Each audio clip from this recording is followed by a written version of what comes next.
From Quigley Field here on the campus of Malvern Prep High School. Good evening, everyone, and welcome to the SFBN's coverage of Interact Football. Tonight, it's the Haverford School taking on Malvern Prep. A pleasant good evening, everyone. Alongside Mike Mataraki, I'm Mike Samsel. Great to have you along with us for tonight's broadcast.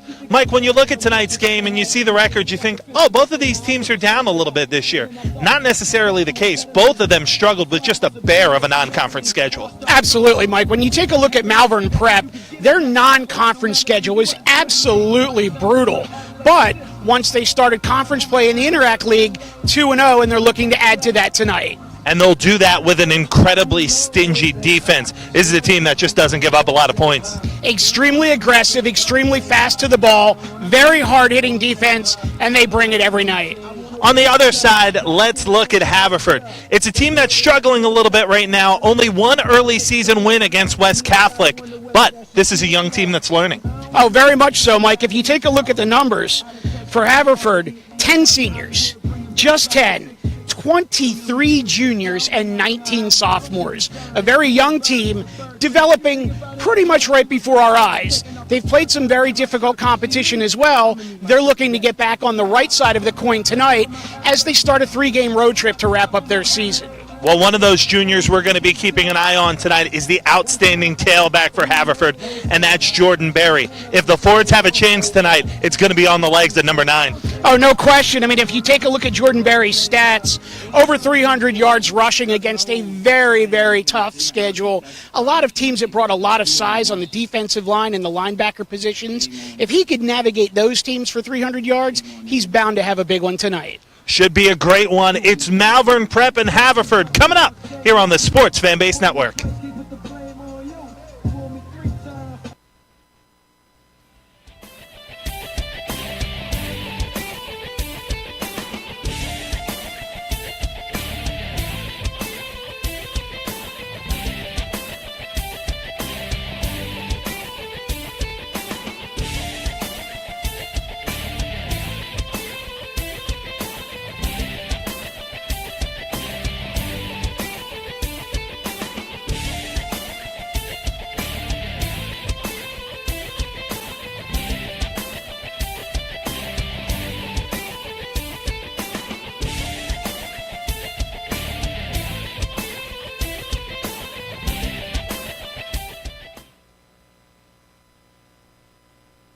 For tonight's coin toss here at Malvern Prep, as it's the Haverford School, the Fords taking on the Friars tonight.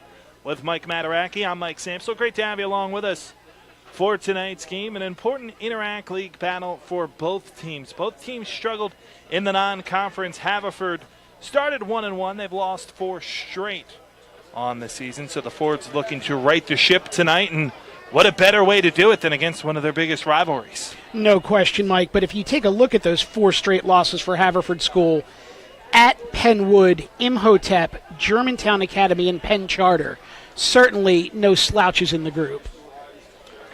The Friars have won the toss and elected to defer. So it will be the Fords on offense to start out tonight's game here at Quigley Field. And the Fords are a team that are not afraid to play through the air with their junior quarterback, Ben Gerber. Ben, a total of 67 for 125 on the season. And they also have 3 receivers with at least 13 receptions. So expect to see the Fords go to the air tonight. No question about it, Mike. You have Nate Whitaker with 15 catches for 136 yards. Dan Whaley, 13 catches for a whopping 233 yards. And Bryce Broadus with 15 catches for 140 yards. 3 dangerous weapons in the receiving corps. Fords and Friars coming up here on the Sports Fan Base Network, presented by Payroll Service Solutions.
A brisk fall evening in Malvern, Pennsylvania. 57 degrees at kickoff. That perfect fall, crisp air fills the night here at Quigley Field as we get set for kickoff in this Interac League battle between the Friars and the Fords. Mike Mataraki, just before kickoff tonight, what's one key to success you're looking for each team? Well, I think the one key to success actually for both teams, quite honestly, is going to be winning the turnover battle. Yeah. I think the team that takes care of the ball the best is going to be the one that comes out on top tonight. Certainly, there's going to be a lot of emotion, a lot of hard hits, a lot of attempts to strip the ball, a lot of attempts to go for interceptions. The team that takes care of the ball is likely going to be the one that walks out with the win.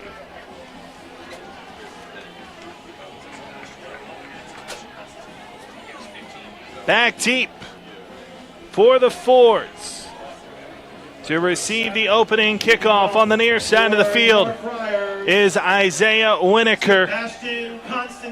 And over on the far side is Ben Gerber as Sebastian Constantini is set to boot this one away. And we are set to start tonight's Interac League action. For most schools in the area, the final night of high school football in the regular season. For the Interac, we're just getting rolling. No question about it, Mike. First of 3 more to go for the schools in the Interac. Constantini kicks us off tonight and puts it out of the back of the end zone. And that was a booming kickoff. One of the things that you don't see a lot of at the high school level are those kickoffs into the end zone. Certainly a big leg there.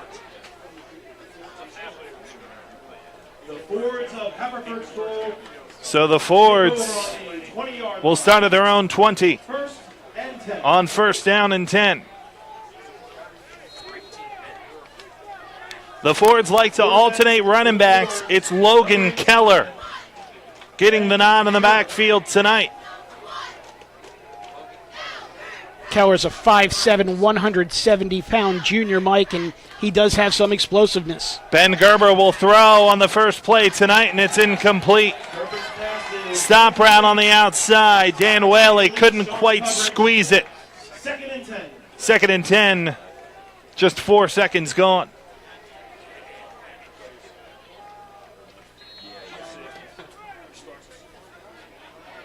The Fords looking for win number 2 on the season. They come in on a 4-game losing streak following a 21-18 victory at West Catholic.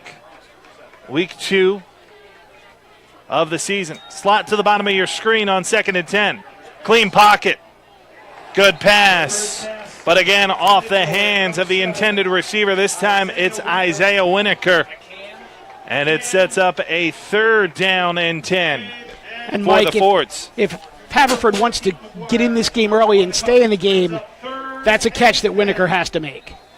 Michael Murphy is the head coach of the Fords. He calls the offense as well.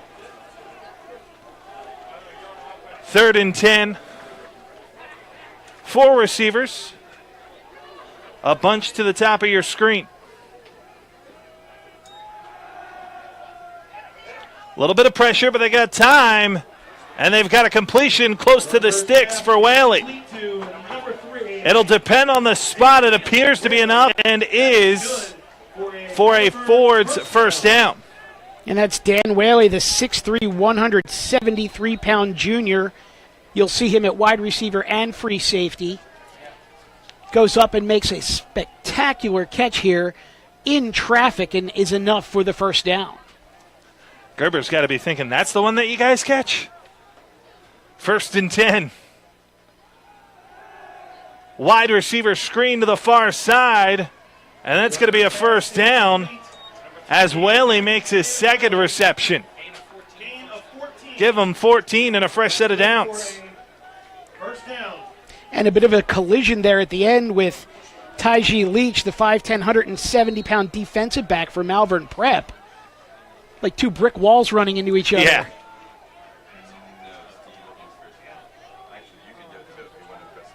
Whaley calls the plays from the shotgun formation.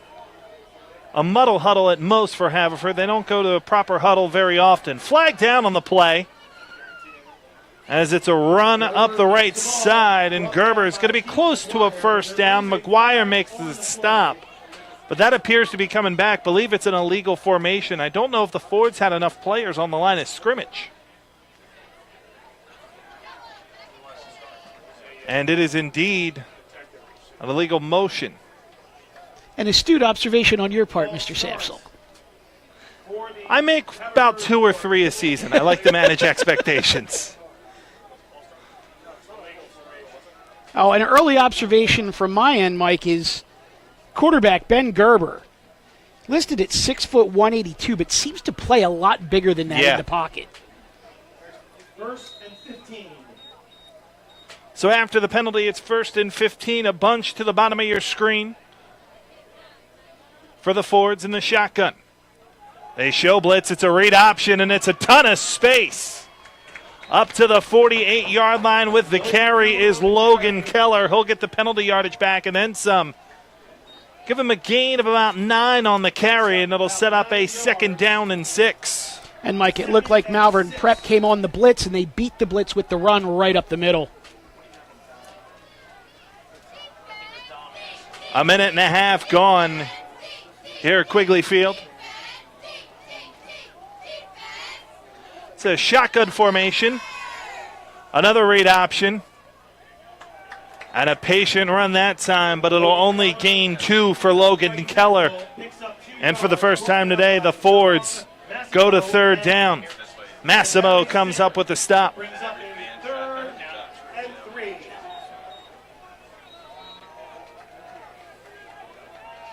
This is where you want to be if you're the Fords, however. 3rd down and short, 3rd down and manageable. Oh, no question, Mike, and certainly 4-down territory here as well.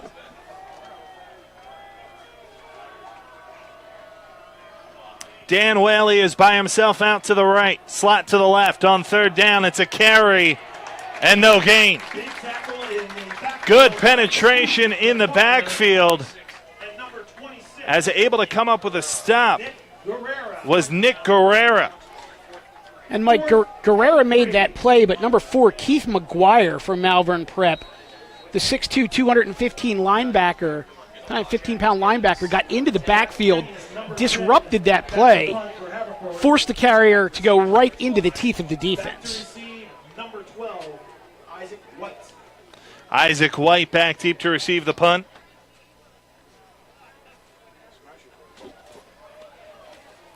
It's an end-over-end kick that bounces and will be down inside the 20 at about the 16-yard line. Able to down it for the Fords was Ben Murphy. And for the first time today, we'll get to see the Malvern Prep Friars on offense. And we'll get to see their outstanding tailback, O'Shawn Allison. Allison, 620 yards on 128 carries on the season.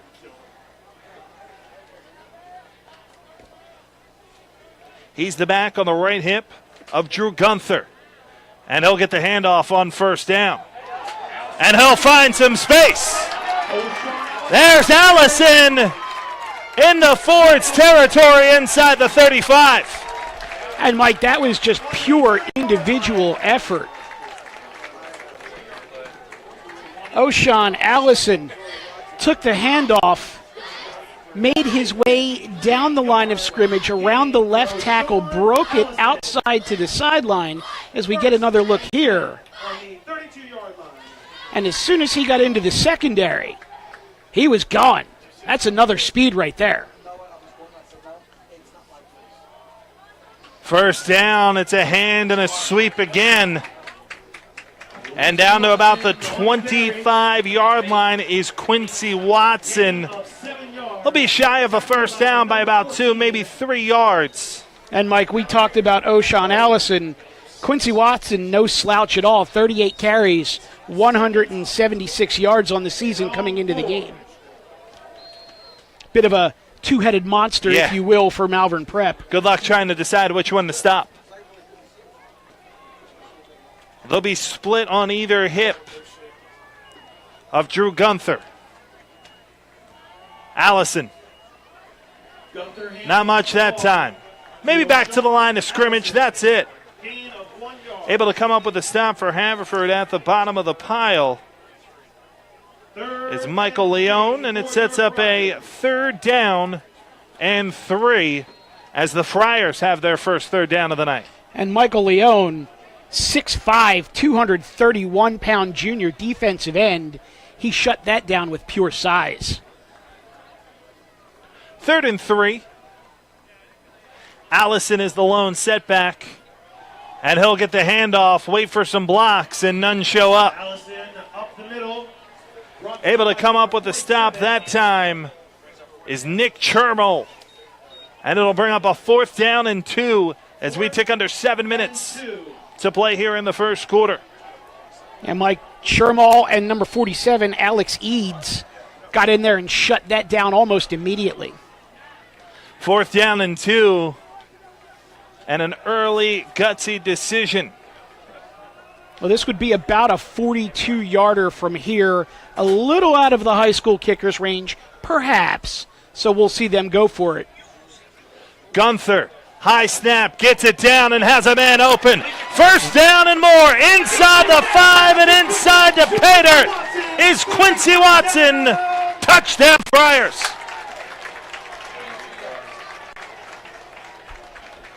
22 yards. 22 yards, Mike, and Quincy Watson, a threat carrying the ball as well as out of the backfield.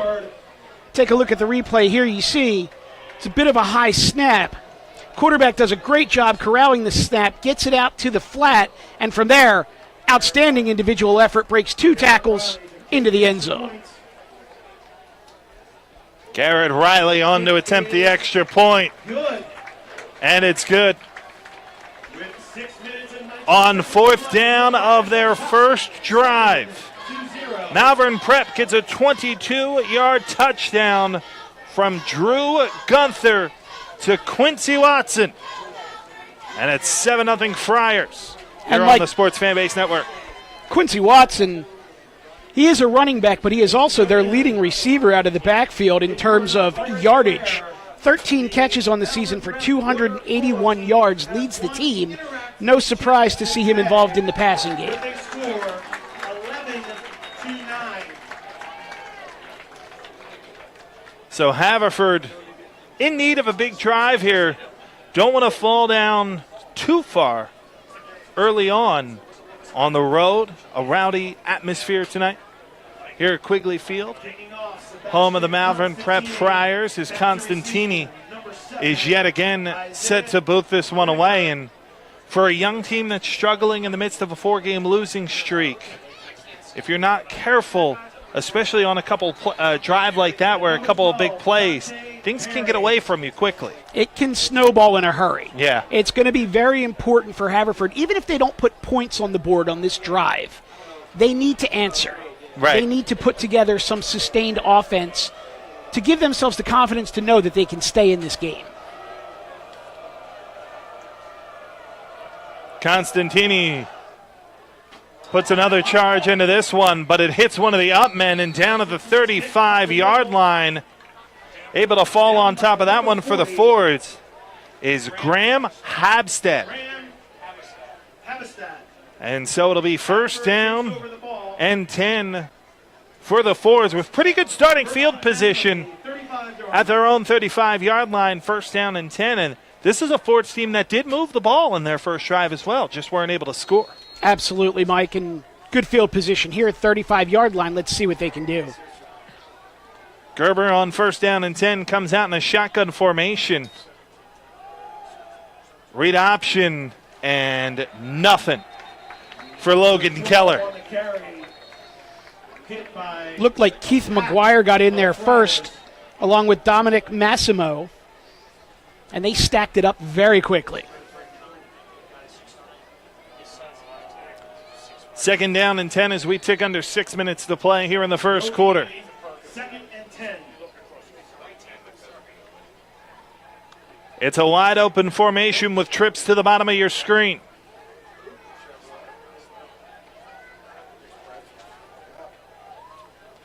Gerber barks out some last-minute instruction and settles in the shotgun. Wide receiver screen. And it's incomplete. Through the hands of Nate Whitaker, they were trying to set up a screen that side with some blockers in front, and that was awfully close to being a lateral. And, Mike, it looked like Nate Whitaker saw that blocking starting to develop, wanted to run before he caught the ball, and as such, forgot to take the ball with him. 3rd and 10.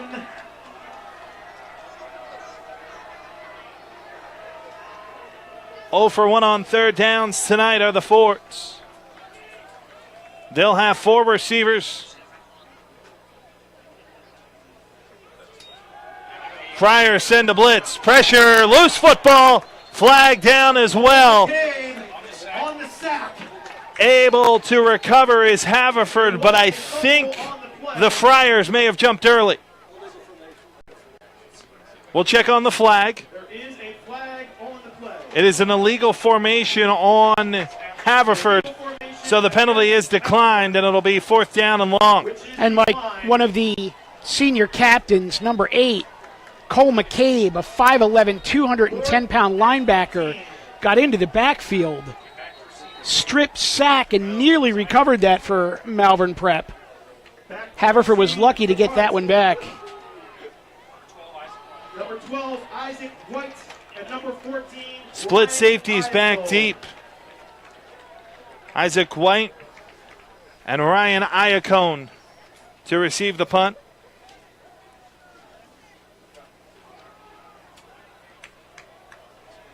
Limited pressure and a good punt here from Jake Denius.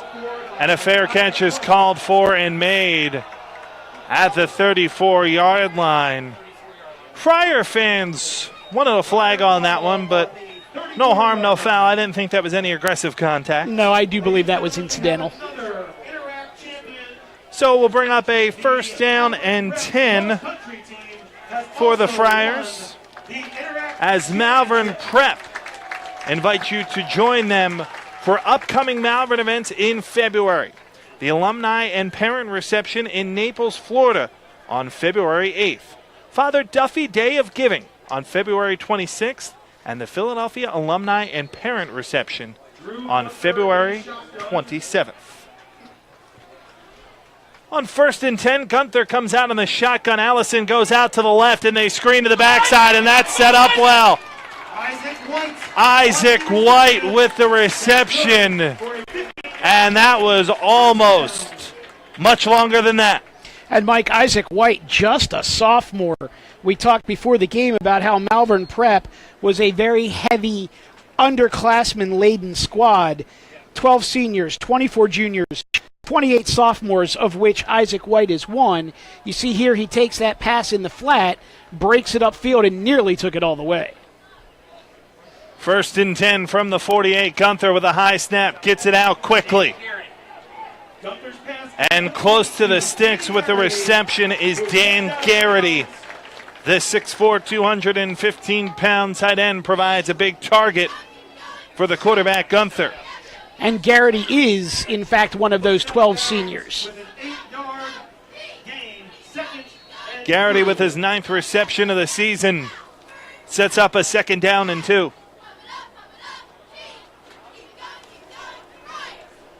Quincy Watson is slot to the right. He's got the lone touchdown tonight. Gunther will throw. Blitz comes. Goes that side looking for Watson and incomplete. The blitz got to him quickly, and Gunther had to let go of that one before he wanted to. And it will bring up a 3rd down and 2 for the Friars. Interesting, Mike, how Malvern Prep's first drive, they used the run to set up the pass, and now it appears on the 2nd drive they're using the pass to potentially set up the run. Right. Let's see what happens here on 3rd and a very short 2. Just over 4 minutes to play here in the first quarter. 7-0 Friars in front. For the first time this drive, they give to Allison, who drags the pile just shy of the 35 with a first down. Picks up 7 yards. Gain of 7 on the carry for Allison. Got the first down and then jumped into the rugby scrum.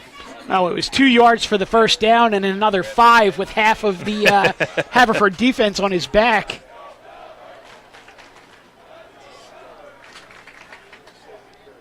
First and 10. Gunther, as he's been all night in the shotgun, has a slot to the right. Allison and Watson on either hip. And this is Watson for a gain of 3. Gain of 3 yards. Paving the way for that run for the Friars. Buck Walsh, who just sounds like an offensive lineman. 6'1", 244-pound junior. You're absolutely right. Completely sounds like an offensive lineman. Also on that offensive line is Jake Hornibrook, little brother of the Wisconsin quarterback, who find themselves in the weird spot of probably rooting for Ohio State this weekend. Allison bounces to the outside, and he'll have another first down for the Friars inside the 25. And what a quick move that was. Looked like Allison wanted to hit that hole between the guard and tackle. That wasn't there. He planted his right foot, immediately bounced it outside, took it up the sidelines, moved the sticks.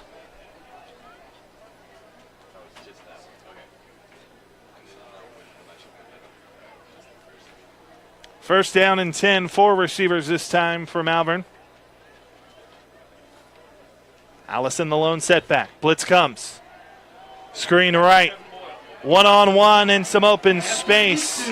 And close to the 15-yard line is Kevin Boyle. He'll be about a yard shy of the first down as he's thrown out of bounds by Isaiah Winokur. And Mike, from our angle, it's tough to determine whether that was a lateral or not, but looked like Kevin Boyle for a second had a notion to perhaps stop and fire that downfield. So we'll see if maybe that's a wrinkle that isn't going to be coming our way later on. Second down and 2. It's Allison following his blockers up the left side. And he'll get a first down to about the 14, maybe the 13-yard line with forward progress. A gain of 4, but it's plenty for a first down for the Friars. And Mike, you mentioned Jake Hornibrook, 6'4", 270-pound junior offensive lineman, and they followed him right through the hole that time.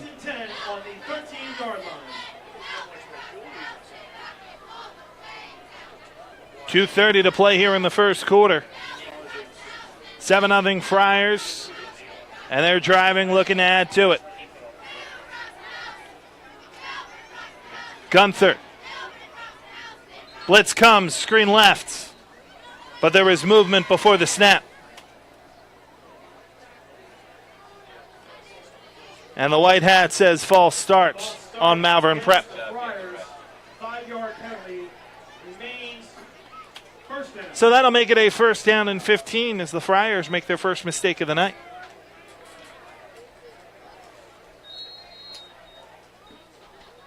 And I think if there's a good mistake to make, Mike, perhaps that is the one, because there was a linebacker coming unimpeded to the quarterback. Right. Quincy Watson is slot to the left on first and 15. Allison the lone setback. Gunther will go to the air. To the end zone and incomplete. Kevin Boyle flashed open. Samir Gardner had the coverage. And I think Gardner may have just flashed in front of Kevin Boyle before he was able to squeeze it. And, Mike, I don't know if Samir Gardner got a hand on that, but I think he may have impeded the vision and kept him from making that catch.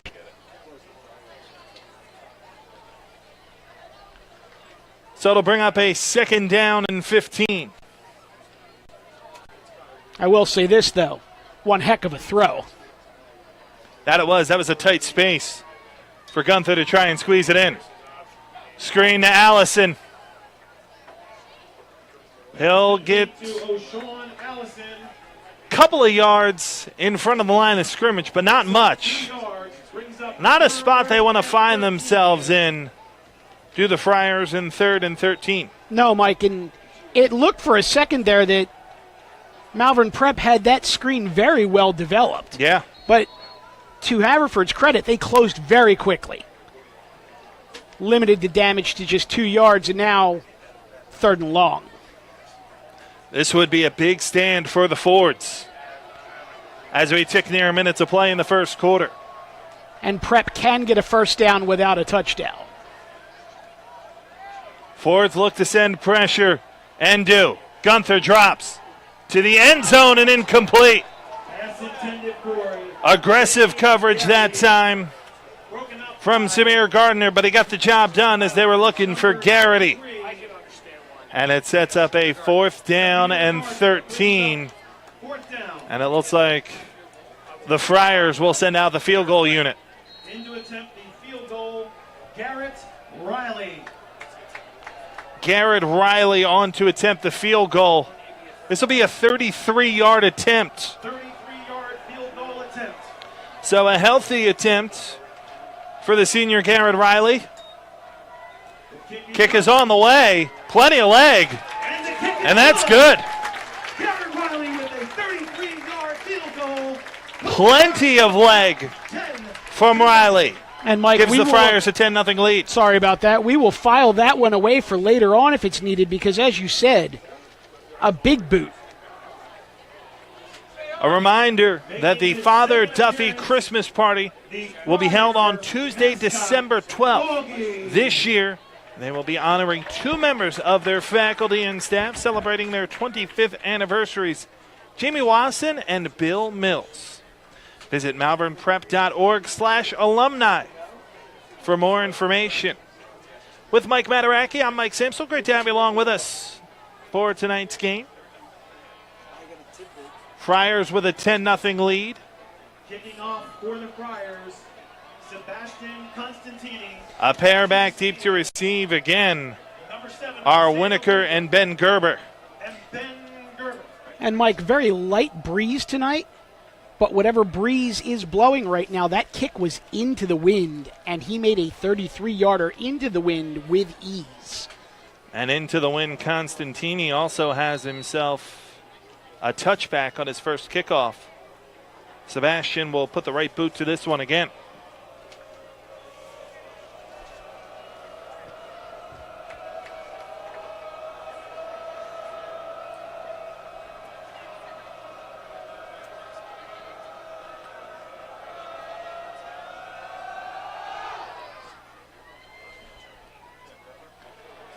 That one's going to bounce into the end zone.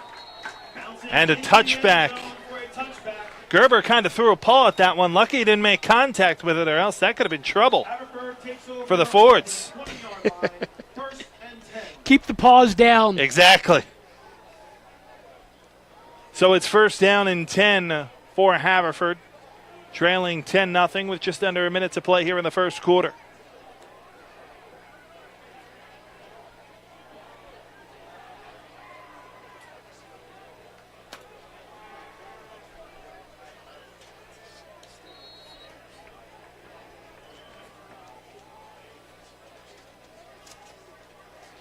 Gerber in the shotgun.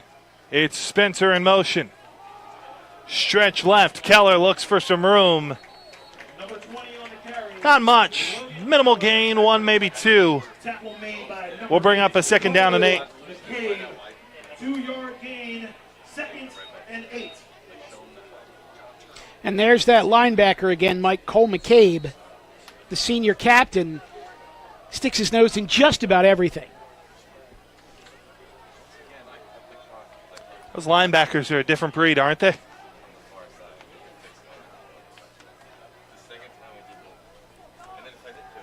Gerber drops.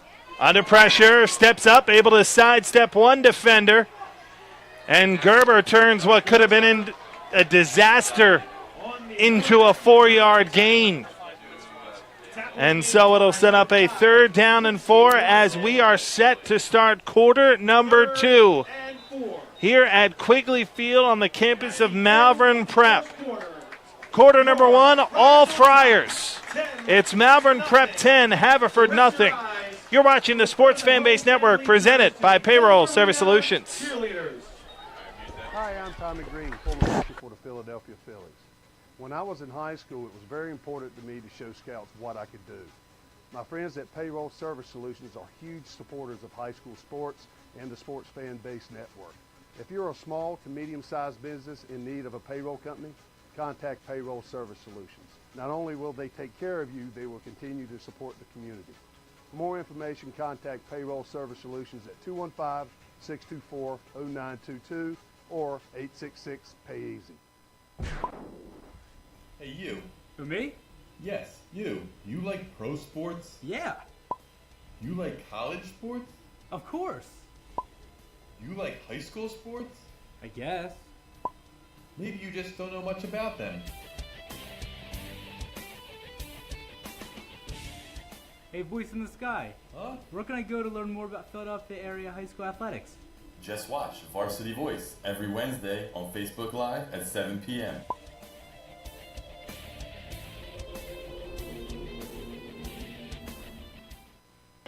A big third down for the Fords as it's 3rd down and 5. Haverford trailing 10-0 as we start the second quarter, and it's deflected away and incomplete. Open over the middle was Graham Habestad, but the 6'2 linebacker Keith McGuire got his hands up, able to deflect it away, and it sets up a 4th down and 4, and the Fords will send out the punting unit. And Mike, if Keith McGuire doesn't knock that down, Habestad may still be running. A lot of room up the seam. He could very well have taken that to the house. Isaac White back deep to receive the punt.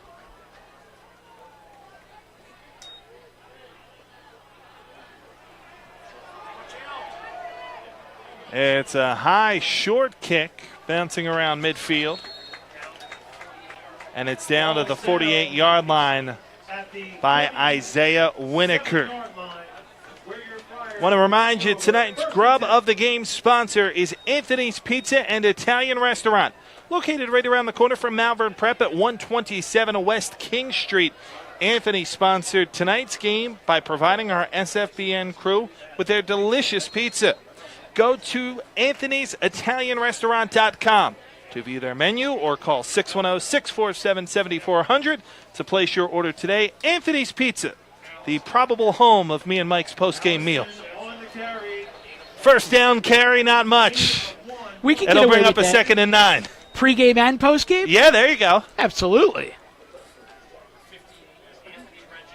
I went with the small slice pre-game, and it was absolutely delicious. It will bring up a 2nd down and 9 following the 1-yard run. If you saw me and Mike in our pregame stand-up, you will know that he and I are both connoisseurs of pizza. Gunther comes out in the shotgun. He'll look to the left side, and it's caught.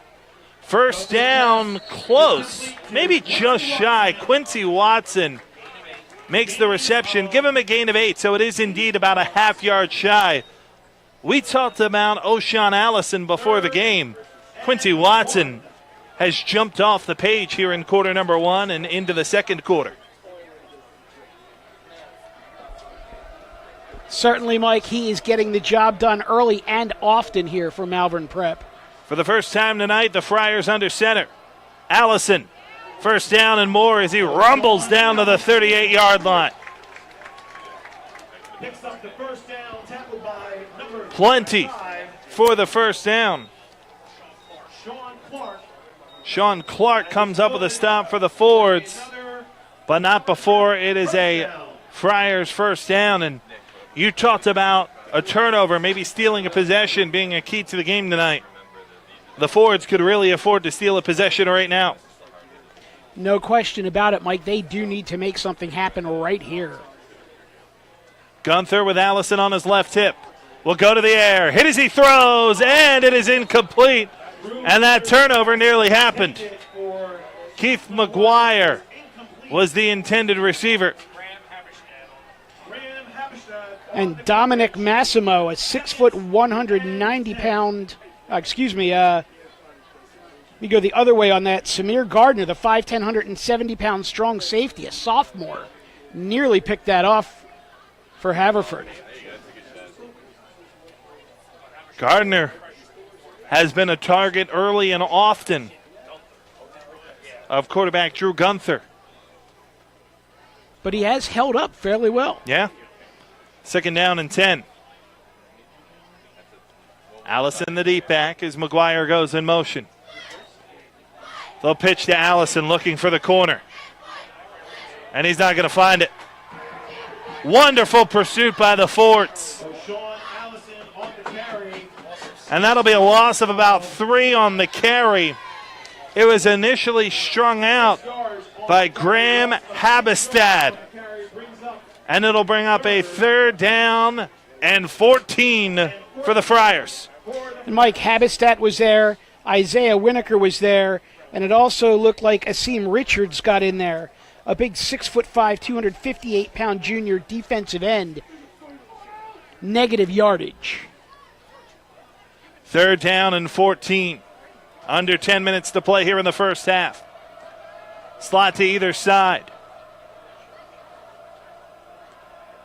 Gunther goes left. It's caught, but well shy of the first down. Quinn McCann makes the reception, but he'll only gain about 6, maybe 7. And it will set up a 4th down and 7. Now remember, Malvern Prep 1 of 1 on 4th downs tonight. Their lone touchdown came on a 4th down.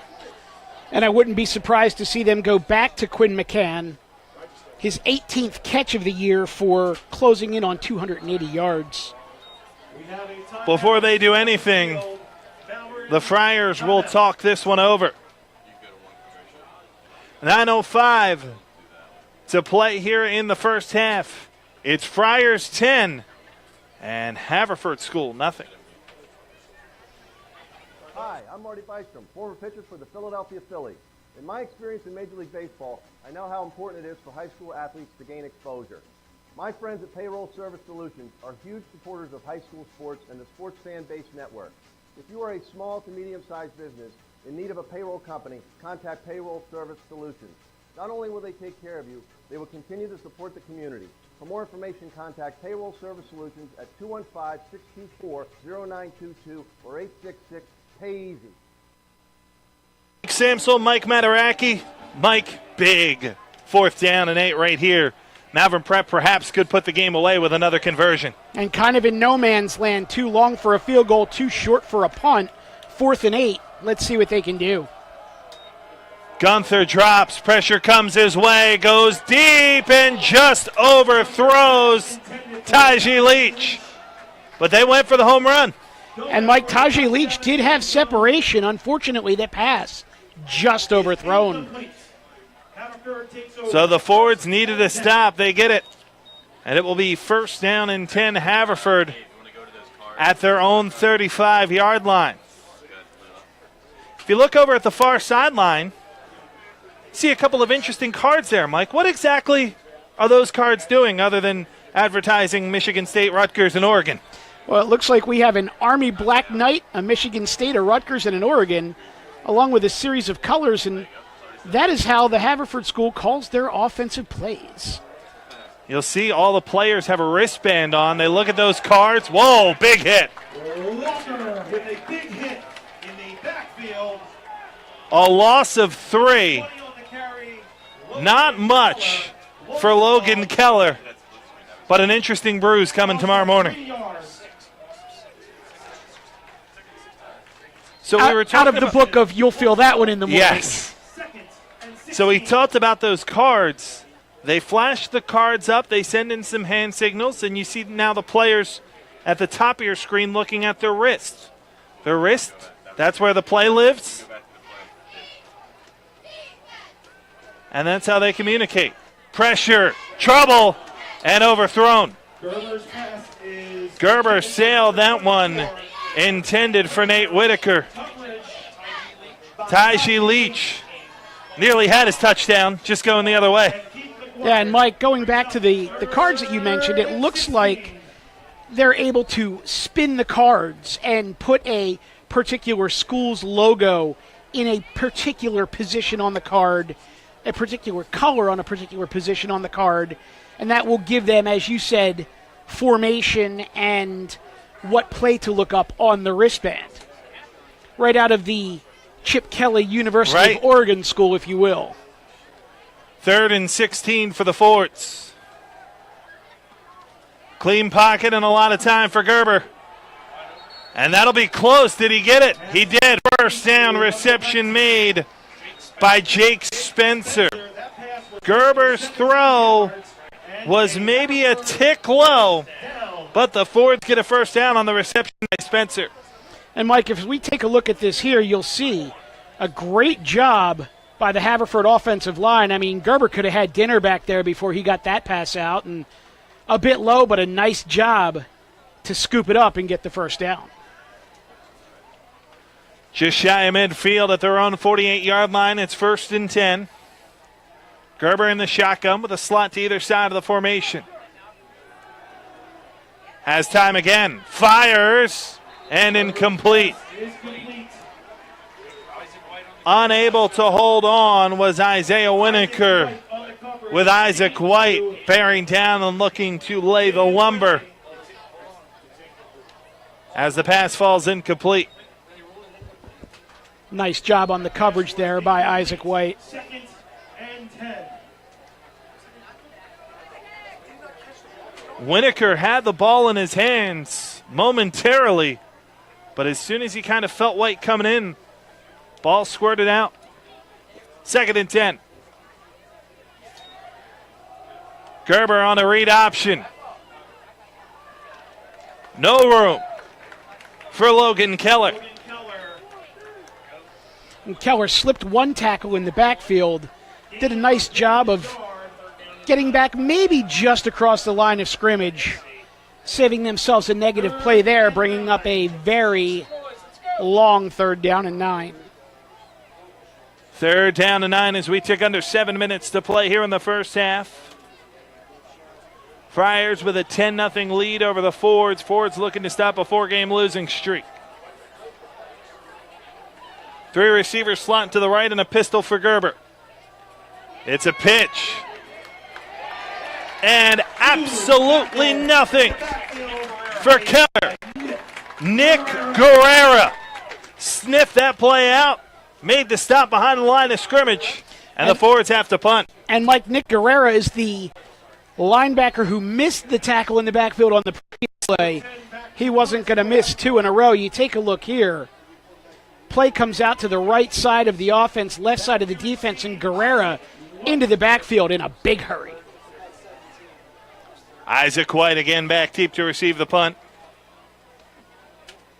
Low snap, but able to get that one away. And a fair catch called for is made. Nice job by Denius, not getting rattled by the low snap and getting away a good punt. So at their own 31-yard line, it'll be Friar football, 1st and 10. And Mike, Isaac White back deep to receive a couple of punts now for Malvern Prep. Very sure-handed sophomore. You and I have seen some college athletes who don't look quite as confident under punts as Isaac White. Drew Gunther on 1st and 10. Hands it off and no room to be had. That was eaten up. Allison had nowhere to go because of Alex Eads.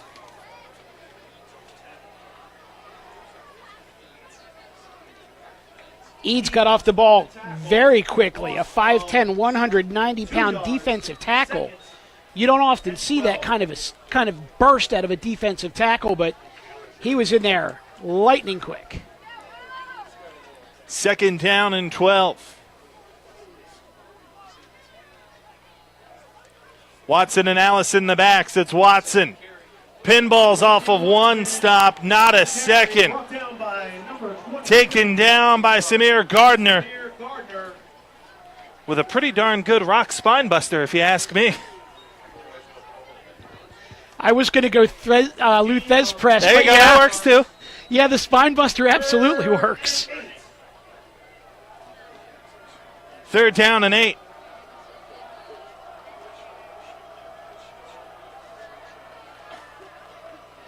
Four receivers for Gunther. Incomplete. There is a flag down on the play. It was nearly picked off. The flag is down in the area of the quarterback, but it appears it's going to be a hold.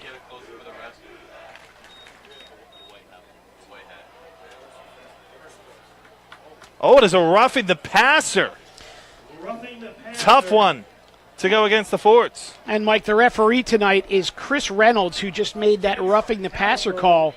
Chris is actually the son of a former NFL official, Bill Reynolds. So certainly football officiating in the bloodline. So the 15-yard penalty on 3rd down and 8 gives Malvern Prep a first down.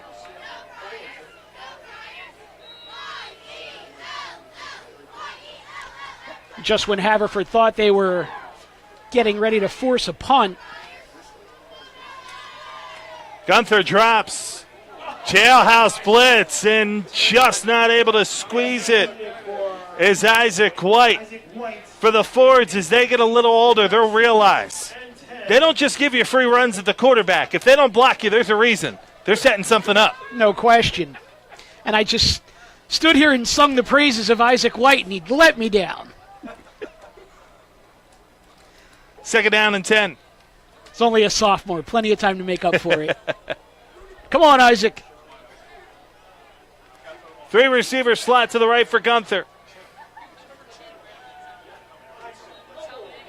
Movement along the line. Both teams jumped, but it looks like it's going to be on the Friars. And it will put Malvern Prep back to 2nd and 15. And on the defensive side of the ball, the Fords have been able to make some plays since that 4th down touchdown. No question, Mike. They've been stout on the defensive side of the ball all through the second quarter. And they are aggressive, they're fast, and they hit hard. And they are certainly giving Malvern Prep everything they can handle right now. Gunther on 2nd and 15 gives to Allison, who will gain 2 before he runs into the waiting arms of Sage Garito and Anthony Reganelli. 3rd down and 13. And, Mike, you and I were talking before the game. Anthony Reganelli was one of the Haverford defenders that took last week's loss to Penn Charter exceptionally hard. Doesn't surprise me that he's come to play in a big way tonight. 3rd down and 13. Gunther, they set up the screen again. And this time the reception is made into the secondary with a first down is Keith McGuire. And it looks there like is a flag on the play. Looks like we may have a face mask on the end of that play as well.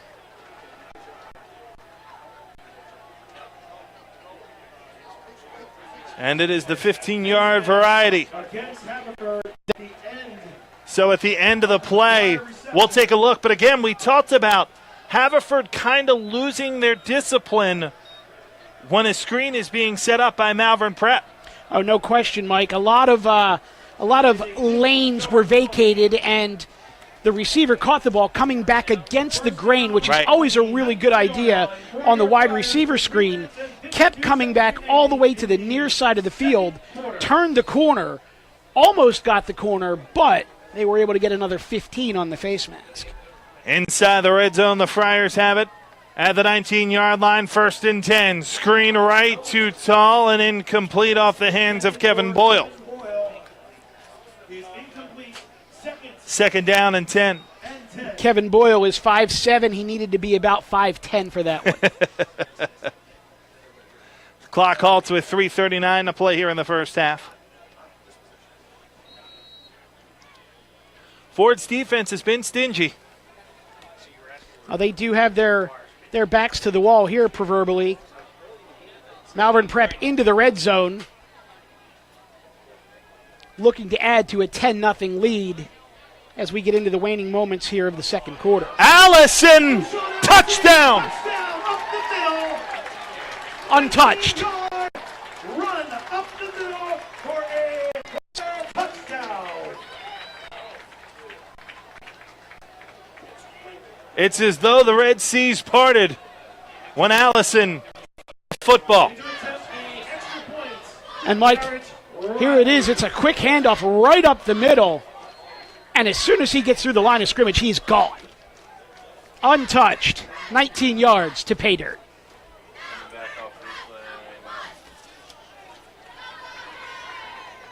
Garrett Riley for the extra point.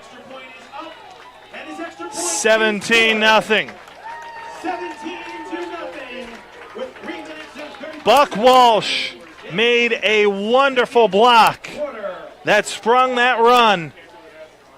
And Allison untouched to pay dirt makes it 17-0. Friars with 3:35 to play before halftime. Make sure you join us in Malvern's Duffy Center as the Malvern Theater Society presents Little Shop of Horrors, a deviously delicious Broadway and Hollywood sci-fi smash musical. Little Shop of Horrors has devoured the hearts of theatergoers for over 30 years. Dates for this year's production are November 3rd and 4th and November 10th and 11th. All shows start at 7 p.m. Tickets can be purchased online at malvernprep.org/horrors.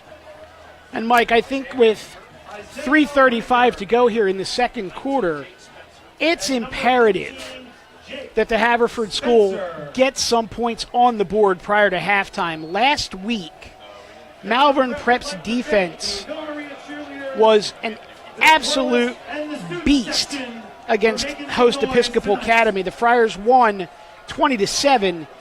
In that game, Episcopal scored on their first possession, a 14-play, 83-yard touchdown drive. Malvern Prep held the hosts scoreless for the rest of the game.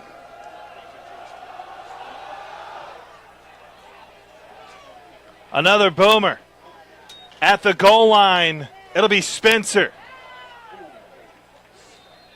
Brought down shy of the 25-yard line. Isaac White was in on the stop. And also there was Billy Carlini. So the forwards on first down and 10 with 3:29 to play before halftime, trailing 17-0. As you said, Mike, not to be the dead horse, but in desperate need of some points. 25-yard line. First and 10.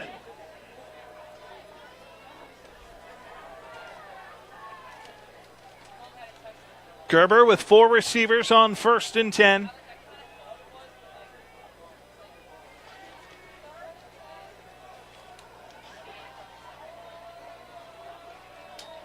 Will throw.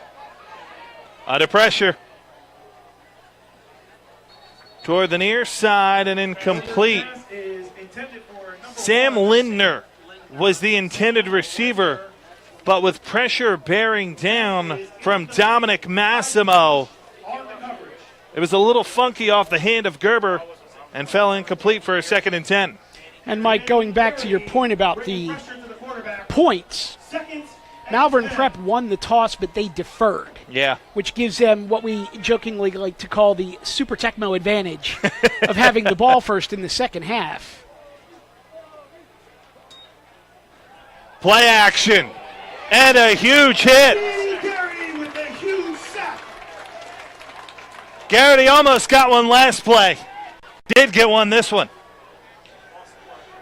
Danny Garrity, 6'4", 215-pound senior linebacker, came off of the right side of the offense, this side of the defense, and as we take a look here, virtually untouched. Someone should block that guy. He seems angry. 3rd and 16. Missed the pregame meal. No pizza. Under pressure again. In the double coverage and incomplete. Intended for number 3, incomplete. The intended receiver was Dan Whaley.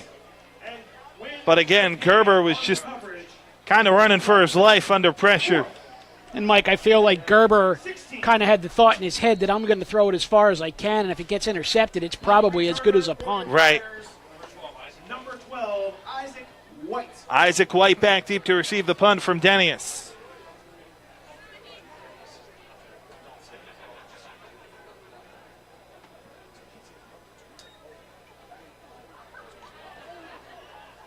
Under some pressure, Denius able to get this one away. It'll take a forward hop on the other side of midfield.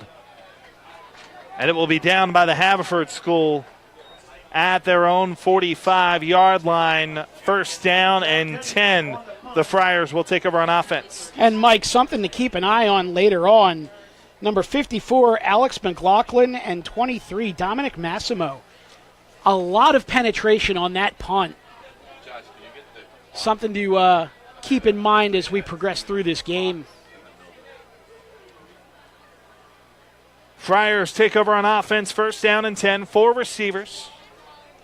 Slot to either side, and as he's been for most of the night, Drew Gunther is in the shotgun. Pressure comes. Gunther drops, pumps, and goes down. Gunther is sacked by number 58, Anthony Reganelli comes up with a stop. And, Mike, that's probably the third or fourth time tonight you've mentioned the name Anthony Reganelli, one of the real stalwart defenders for the Haverford School.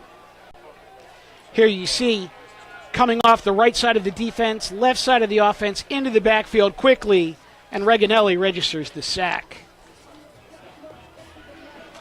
Malvern Prep invites all prospective students to join them for a preview morning on either November 7th or December 7th. Preview mornings include a student-guided tour of their 103-acre campus, class visits, and a question and answer session to help you learn more about Malvern's everyday environment. This is a can't-miss opportunity for prospective students. For more information, visit malvernprep.org/admissions. They also invite you to join them for an athletics open house on Tuesday evening, November 14th from 6 p.m. to 8 p.m. The open house is a great way to meet school leadership, coaches, student athletes, and alumni. For more information and to register for this event, visit malvernprep.org/admissions. Second down and 18, screen left is caught. And trying to spin free, able to create some space. And Iacone, a hard-earned gain of 8.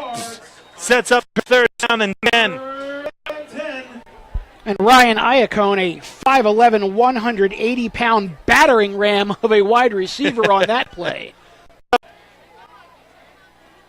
Third down and 10. Again, we saw Malvern Prep run what you mentioned earlier. When they run that wide receiver screen, they bring the intended receiver back toward the blocking, so the receiver meets the football with a head of steam and blockers in front of him. And the other element of that is if the defense does peel off, they may run right by him. Right. They may be breaking to the sideline as he's breaking back to the hash marks. And how many times have we seen those receivers sell to the outside, break it back in, and go right up that alley between the numbers and the hash marks for big gains? Third and 10.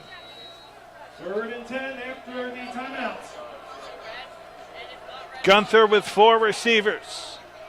And a slot to either side. O'Shawn Allison is the lone setback.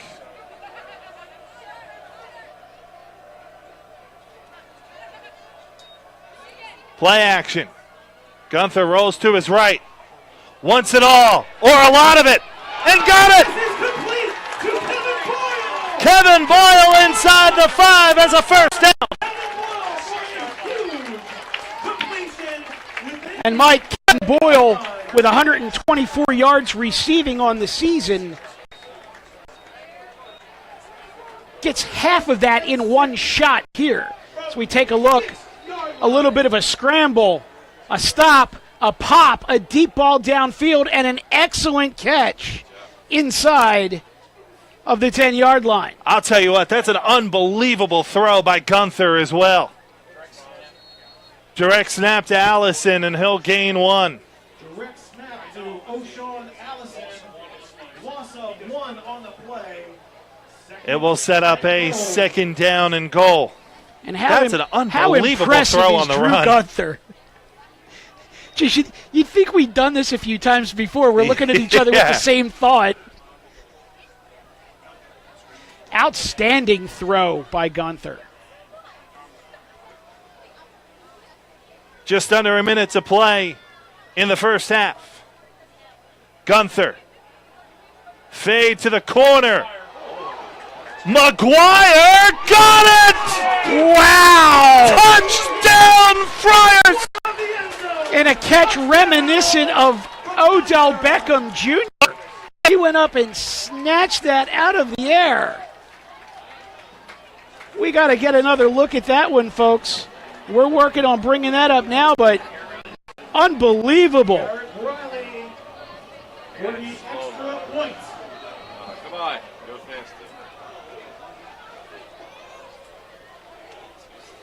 Oh, no, it's too slow. We'll take a look at the replay as on to attempt the extra point. It's good. And you see You it didn't right miss here. nothing. The fade. He goes up, and he snatches that one hand. Unbelievable catch by Keith McGuire. The big 6'2", 215-pound wide receiver, just a junior. And if he keeps making plays like that, we're bound to see him on Saturday afternoons in about 18 months. 2 years. I'm not one to call things early. That is tonight's Stoll Agency play of the game. Stoll Bonds and Insurance specializes in the construction business industry. For all your bonding and construction insurance needs, go to StollAgency.com. Forget that. Hashtag SC Top 10. And you will get no argument out of me on either of those. What a grab. Ashton Constantini to kick off 24-0 Friars. for Haverford. Number 19. The fact that he went up, made that catch, came down inbounds, and maintained possession all the way through. That's next level football right there.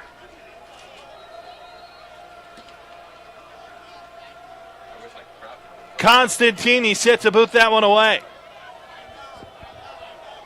That's just an unbelievable play.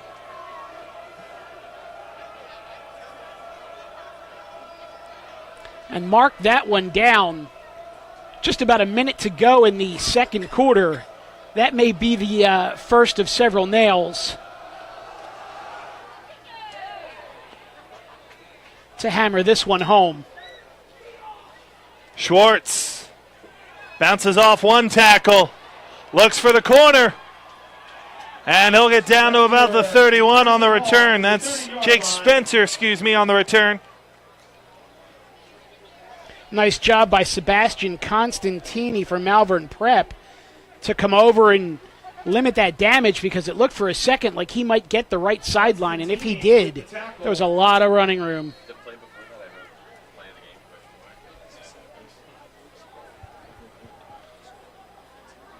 From their own 31-yard line, first down and 10, 41 seconds to work with for the Fords, trailing 24-0. Pressure, and sacked. Jack Walker. Jack Walker with a huge sack. All the way back to the 20. And that may indeed be the final play of the first half. And Walker, a 6'1", 225-pound defensive tackle, After Jack Walker's absolutely brought the lumber on that one. 20. 10 seconds before halftime. Will Gerber give it one last chuck? It looks like Gerber might be a little shaken up. It wouldn't surprise me if they don't snap the ball. And they will not. That is the end of the first half with your Friars on top. It was all Friars. 2-0. including this unbelievable reception by McGuire with just under a minute to play here in the first half. You could watch it again. You could hashtag it. You can copy, cut, and paste. It is unbelievable, folks. Watch to the top of your screen. A perfect throw. But McGuire rivaling Odell Beckham. You know, Mike, you just don't see a high school quarterback make a fade or throw a fade that effectively. And for him to just lay it up there and McGuire to go up and just snatch that thing out of the air, that's an unbelievable pitch and catch. 24-0 Friars. You're watching the Sports Fanbase Network presented by Payroll Service Solutions.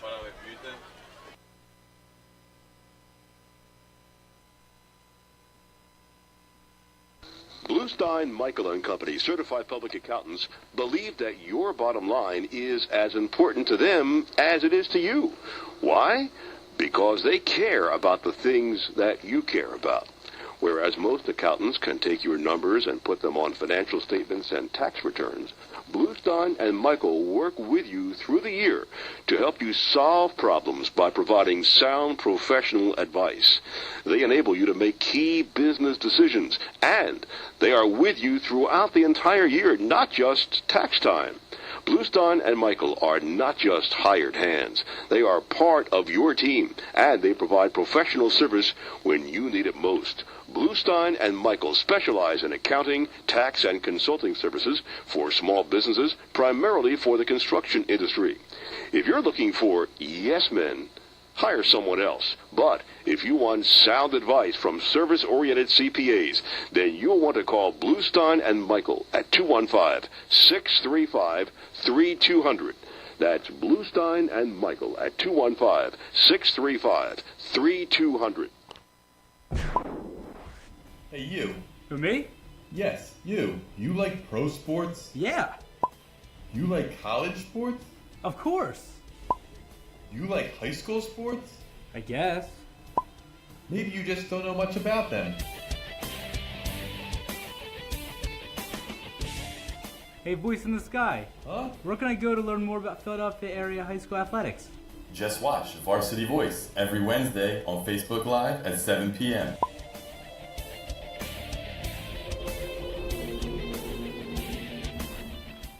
Pennsylvania is a big state, and there's great high school football action happening each week to discuss.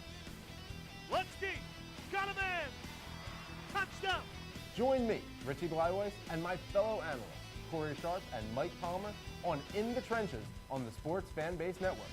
In the Trenches, the only show dedicated to all 12 PIAA districts in Pennsylvania, coming to you every Monday live on Facebook. Tune in for information, stats, analysis, and some great previews and predictions. Be sure to submit questions and comments using hashtag #InTheTrenches or comment live during the show. So be sure to watch In the Trenches on the SFBN for all you need to know about high school football in the Keystone State. I'm Richie Blyweiss, reminding you, stay classy and be good to each other.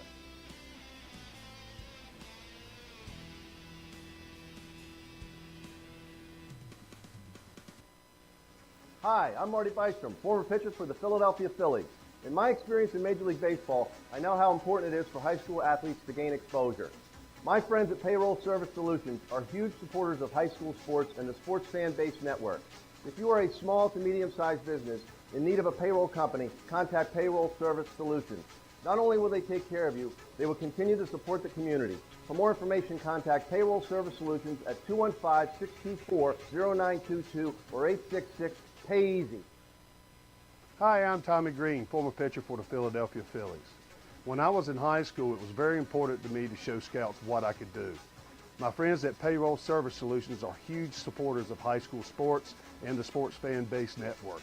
If you're a small to medium-sized business in need of a payroll company, contact Payroll Service Solutions. Not only will they take care of you, they will continue to support the community. For more information, contact Payroll Service Solutions at 215-624-0922 or 866-PAY-EASY.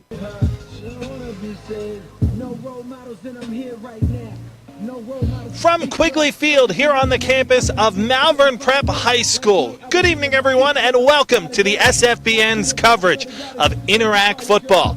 Tonight, it's the Haverford School taking on Malvern Prep.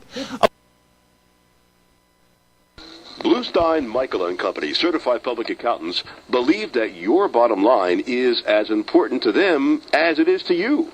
Why? Because they care about the things that you care about. Whereas most accountants can take your numbers and put them on financial statements and tax returns, Bluestein and Michael work with you through the year to help you solve problems by providing sound professional advice. They enable you to make key business decisions, and they are with you throughout the entire year, not just tax time.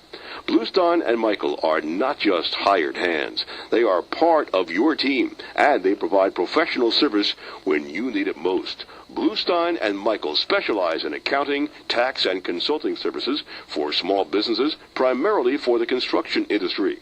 If you're looking for yes men, hire someone else. But if you want sound advice from service-oriented CPAs, then you'll want to call Bluestein and Michael at 215-635-3200.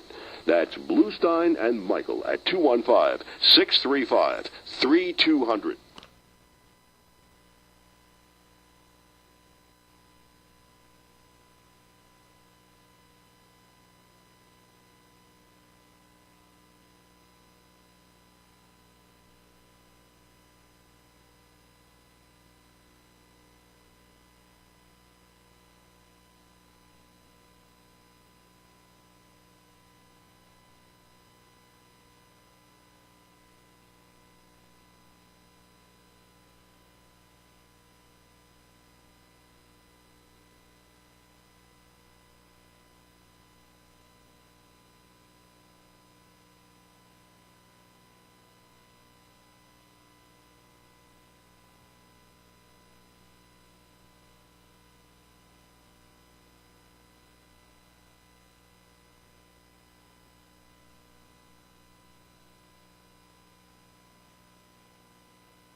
24-0 Malvern Prep in front over the Fords of the Haverford School. Alongside Mike Mataraki, I'm Mike Samsel. And Mike, what a first half we had. Oh, some unbelievable back and forth action early on. And then what we saw, Mike, was Malvern Prep started to exert that offensive firepower. 10-0 at the end of the first quarter. I still don't believe what I'm watching right now. It's unbelievable. It really is. That score right there put Malvern up 24-0 as we went into the half, and it is absolutely going to be a bit of an uphill climb for Haverford to get back in this thing. O'Shawn Allison had a big first half for the Friars. This play set up their first touchdown, which was on a 4th down and 2. A little pass to the outside. Allison did the rest. And, Mike, we talked during the broadcast about that lane between the numbers and the hash marks. We've seen it taken advantage of a couple of times here, but it certainly wasn't just the offensive side of the ball for Malvern Prep. Their defense outstanding. And then you see here the catch, the run, the face mask, 15-yard penalty that put Malvern Prep in business deep in Haverford territory. The run right up the middle by O'Shawn Allison made it 17-0. Score now 24-0. About a minute to go before we get started at the second half here. Keith McGuire with one of the most incredible receptions you'll see in any level. Odell Beckham is really the only comparison point that I can think for that. No question about it, and I don't think there's any question in our minds at all that will be the play of the game, if not perhaps the play of the year on SFBN. The season. So at 24-0, as you said, what did you say earlier? The Tecmo advantage? The Super Tecmo advantage, yes. The Super Tecmo advantage belongs to Malvern Prep as they'll get possession to start the second half as well. Just a reminder, in high school football, the running clock rule does go in effect when the difference is more at 35 points or more. Certainly Haverford wants to avoid that, but first they need to get a stop. And Mike, it'd be interesting to see here if Haverford doesn't come out the opening kickoff of the second half and perhaps try an onside kick. Yeah. Something just to try to get momentum back to their side, get possession of the ball, and most importantly, keep Malvern Prep from adding more points to the board. We'll see if head coach and offensive coordinator for the Haverford School, Michael Murphy, doesn't pull something out of the bag of tricks. Tonight's Grub of the Game sponsor is Anthony's Pizza and Italian Restaurant, located around the corner from Malvern Prep at 127 West King Street. Anthony sponsored tonight's game by providing our SFBN crew with their delicious pizza. Go to anthonysitalianrestaurant.com to view their menu or call 610-647-7400 to place your order today. But not before we place ours. Correct. Chris Clark will kick this one away for the Fords. Two back deeper, Kevin Boyle and Isaac White. And it will be White from the 5. And nothing opens up in front of him. He'll get down to about the 43-yard line before he's brought down by a host of Fords. Ed King led the way. So Malvern Prep and quarterback Drew Gunther, who we didn't talk about a ton in the first half, oh, by the way, was spectacular. Now, Gunther came into the game with 1,122 yards passing and 11 touchdowns and has added to that total in a big way here tonight. A rugby scrum and no room for Quincy Watson. Quincy Watson on the carry, no gain. And Watson a bit slow back to his feet as well. Looks a bit hobbled, but he'll stay in. as it's 2nd down and 10, no gain on the carry. And Mike, Malvern Prep in their traditional navy blue uniforms, white pants with the pink stripe on the helmet this evening, all through the month of October. Haverford School in their gold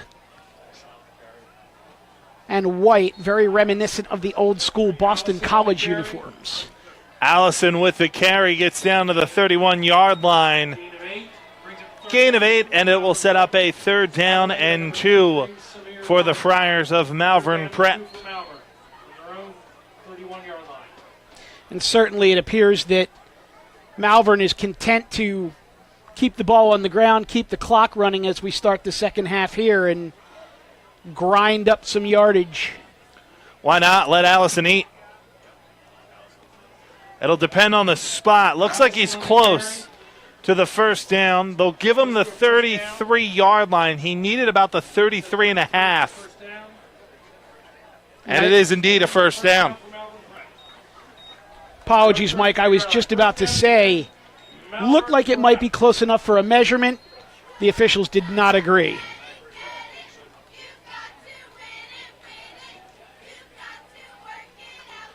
$24-0 Friars here in the 3rd quarter. Quincy Watson, may I introduce you to Alex Eads? Alex Eads just caught a 5'9", 180-pound lightning bolt in his chest.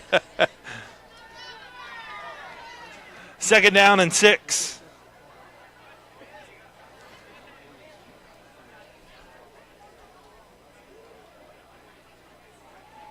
Delayed handoff to Allison. Nothing to the left side. Cuts back this side, and he'll gain about 3 on the carry. And if this was Dancing with the Stars, Allison would have just gotten a 10. Couple of real nifty spin moves in there. Hard yardage for the young man. Instead, he got a 3 here. Yard gain. 3rd and 2. Somebody cue up the loser game show sound. 3rd and 2. Yeah, that one. For the noise and my description of it. Flag down. Or in this case, perhaps the Haverford nose tackle who just jumped offside and will give Malvern Prep a 1st down. Nick Chermol, the guilty party. And Allison happy to get a much less painful 1st down. You got to think they're going to feed number 1 most of this second half. Why not?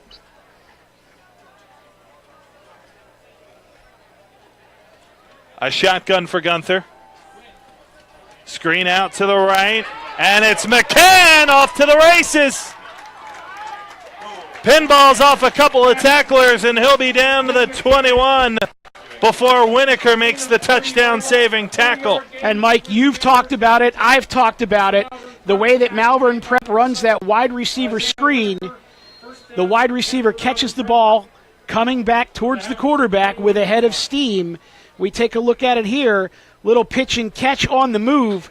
Breaks it back inside the hash marks and right up the middle of the field for a huge gain. O'Shawn Allison won't be in the stat book for it, but threw a wonderful block that sprung that play as well. Watson down inside the 20 to the 17 for a gain of 4. And Malvern Prep uses that screen basically as an extension of their run game, but they've hit that a couple of times for some big yardage tonight. 22nd down and 6. Under 8 minutes to play here in the 3rd quarter. Haverford with a 24-0 deficit. And now they're backed into the red zone as the Friars look to attack. McCann is open but can't bring it in. A great job to recover defensively by Nate Whitaker. Broken up by number 24, Nate Whitaker. And Winokur needed every bit of that 5'9" frame and the reach to break up that pass. From the Haverford 17-yard line. But again, Drew Gunther just continues to put the football where it needs to be. Oh, phenomenal touch by that young man.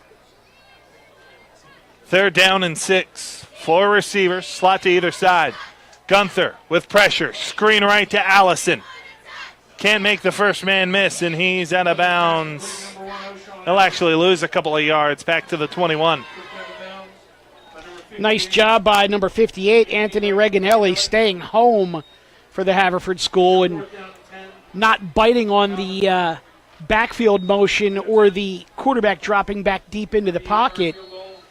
Didn't bite on that screen, and we've called his name several times tonight.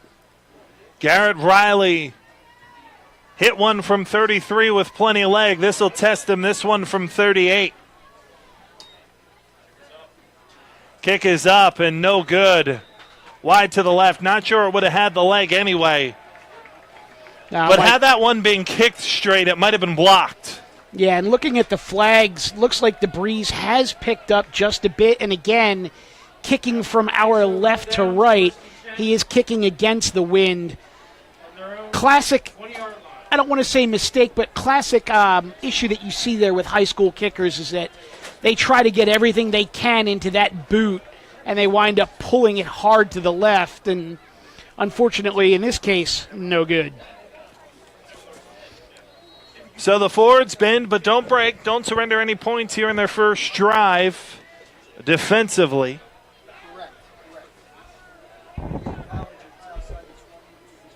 And now set to go back to work is Ben Gerber. On 1st down, I'll hand it off up the middle, and tumbling forward for a 1st down up to the 34-yard line is Logan Keller. There's a player down behind the play. Down for Malvern Prep is John Turley, junior lineman. Is the injured Friar that is down right now. So while they take a look at the injured Friar, I want to remind you entrance exams for Malvern Prep will take place on Saturday, November 11th and Saturday, December 2nd. For more information and to register, visit the Malvern Prep website at malvernprep.org/admissions. And Mike, Malvern also invites all prospective students to join us for a preview morning on either November 7th or December 7th.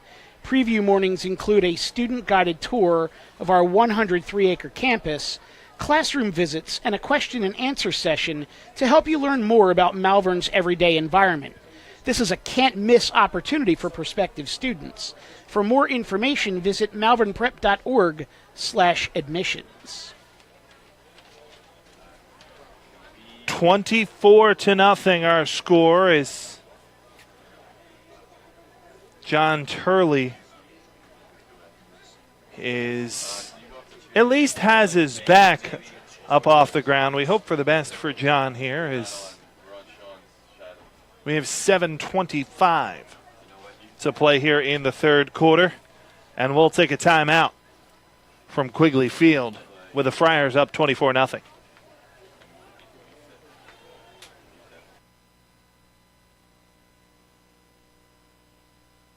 Pennsylvania is a big state, and there's great high school football action happening each week to discuss. Let's deep. Got a man. Touchdown. Join me, Richie Bleiweiss, and my fellow analysts, Corey Sharp and Mike Palmer, on In the Trenches on the Sports Fan Base Network.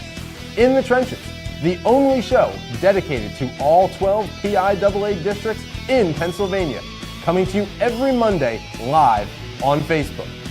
Tune in for information, stats, analysis, and some great previews and predictions. Be sure to submit questions and comments using hashtag #InTheTrenches or comment live during the show. So be sure to watch In the Trenches on the SFBN for all you need to know about high school football in the Keystone State.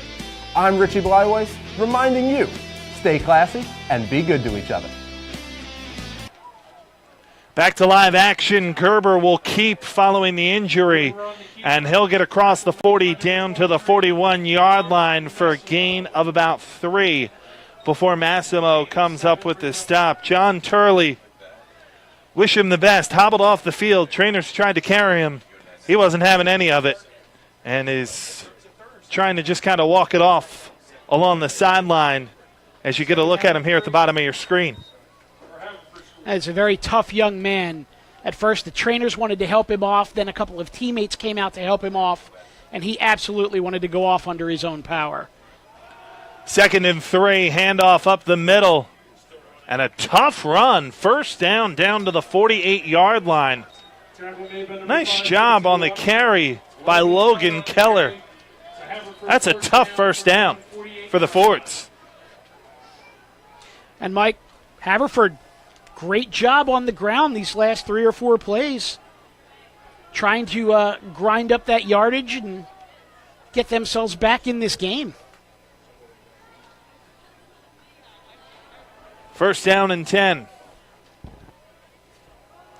Gerber. Screen left. That's a lateral. And it goes out of bounds. It was intended for Spencer. And it's going to end up losing about 4, maybe 5 yards. Also 4 on the play.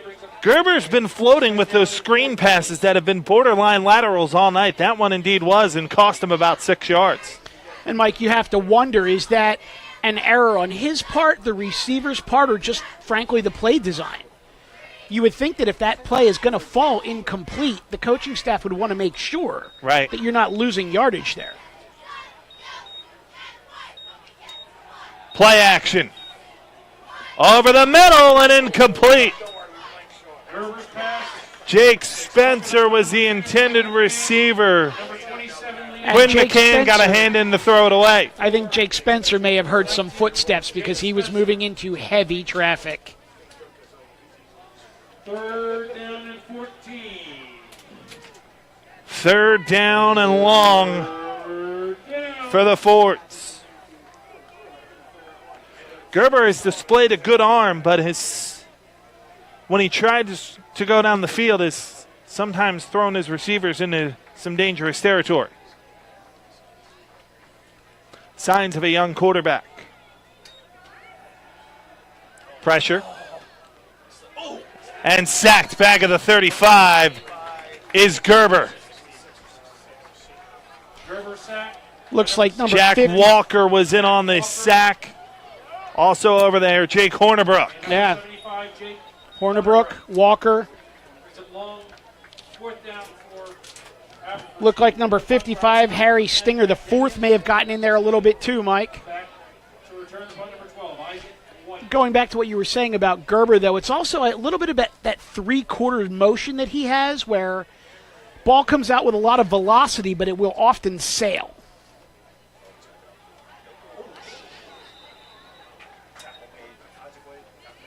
Isaac White was looking for a chance to return. Instead, he met Patrick Toll. First down and 10 for Malvern Prep. Winokur in on the stop as well. First down and 10, and that may indeed be a painful lesson for the sophomore. Utilize that fair catch rule. When you're up 24-0, absolutely. Gunther on 1st and 10, hands it off to Allison. Crashes across the 30 and down to the 31. 2nd down and a long 6, maybe 7. And, you know, Mike, I say that jokingly with the score 24-0, but the last thing that you want to do is fumble a punt deep in your own territory, turn the ball over, and allow your opponent a short field to try to get themselves back into the game.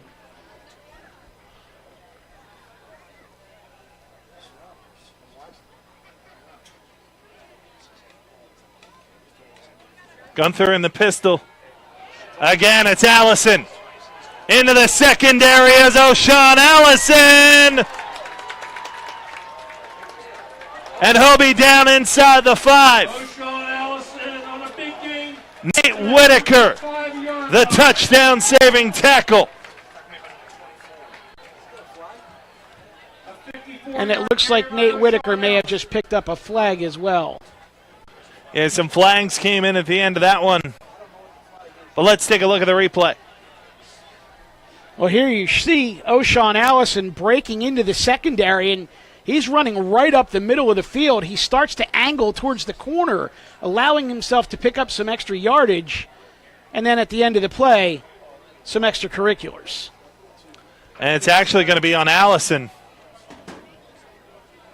At least that was the initial signal. And as we saw on the replay, Looked like a push at the end. yeah, Allison was indeed the one who came up and initiated the contact with Whitaker.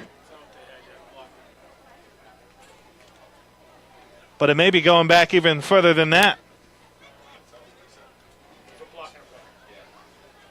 Perhaps a block in the back as well. Legal block in the back. This would be what we like to call lots of laundry. First and 10. A legal block in the back as well. Let's see if we could spot it here. Right around midfield is where the flag came in, and I think that's it right there with Isaac White, but that's not much. No, that is, if that is the call, that's a ticky-tack call at best.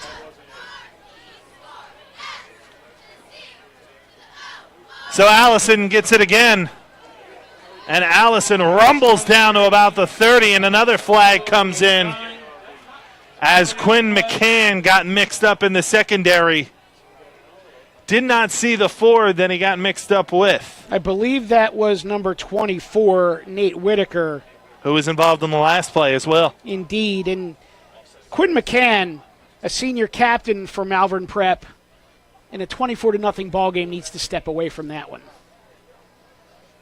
And I'm pretty sure that as he comes off the field right now, that's exactly the message that head coach Dave Guerrera is going to give him.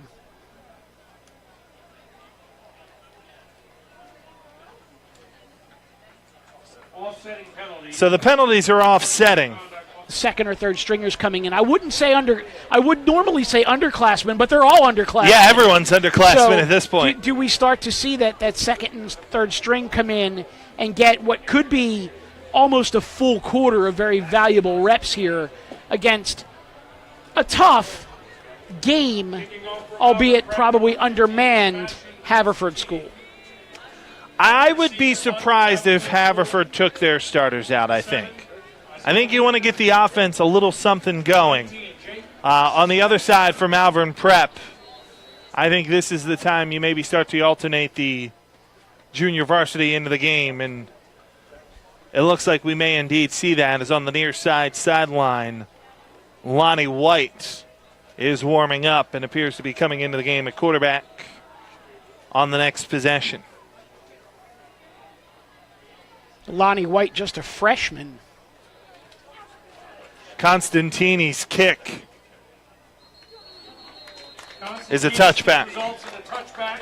And it looks like Drew Gunther has removed helmet, removed tape, and started giving some words of advice to Lonnie White. So I think you may have hit the nail on the head with that one, my friend. A fine night from Drew Gunther as well. We thought it was Haverford who may have the passing attack coming into this game. Not the case. Between Gunther, O'Shawn Allison, and Quincy Watson, it's going to be a difficult choice for our player of the game. First down handoff, and not much room to be had for Logan Keller, as Patrick Toll is in the game at quarterback for Haverford. And you get a look at Lonnie White getting ready to come in for the Friars.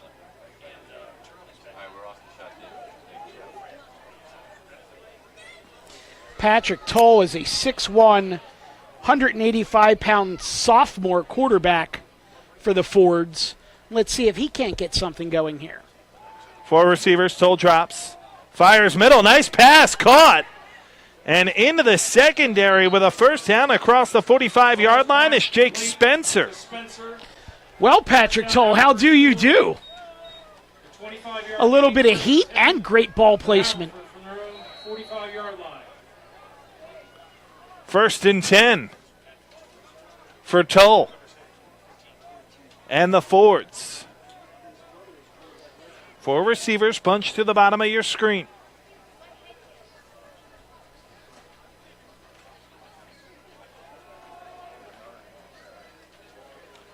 Delayed handoff and into the secondary with a first down in the Friars territory, as we talked about on the pregame. Jordan Berry. Surprised we haven't seen more of Berry tonight. Seemingly healthy. Had a good start early on in the season, including a 24 catch game for 113 yards against Plymouth Whitemarsh. Haven't seen much of him since then.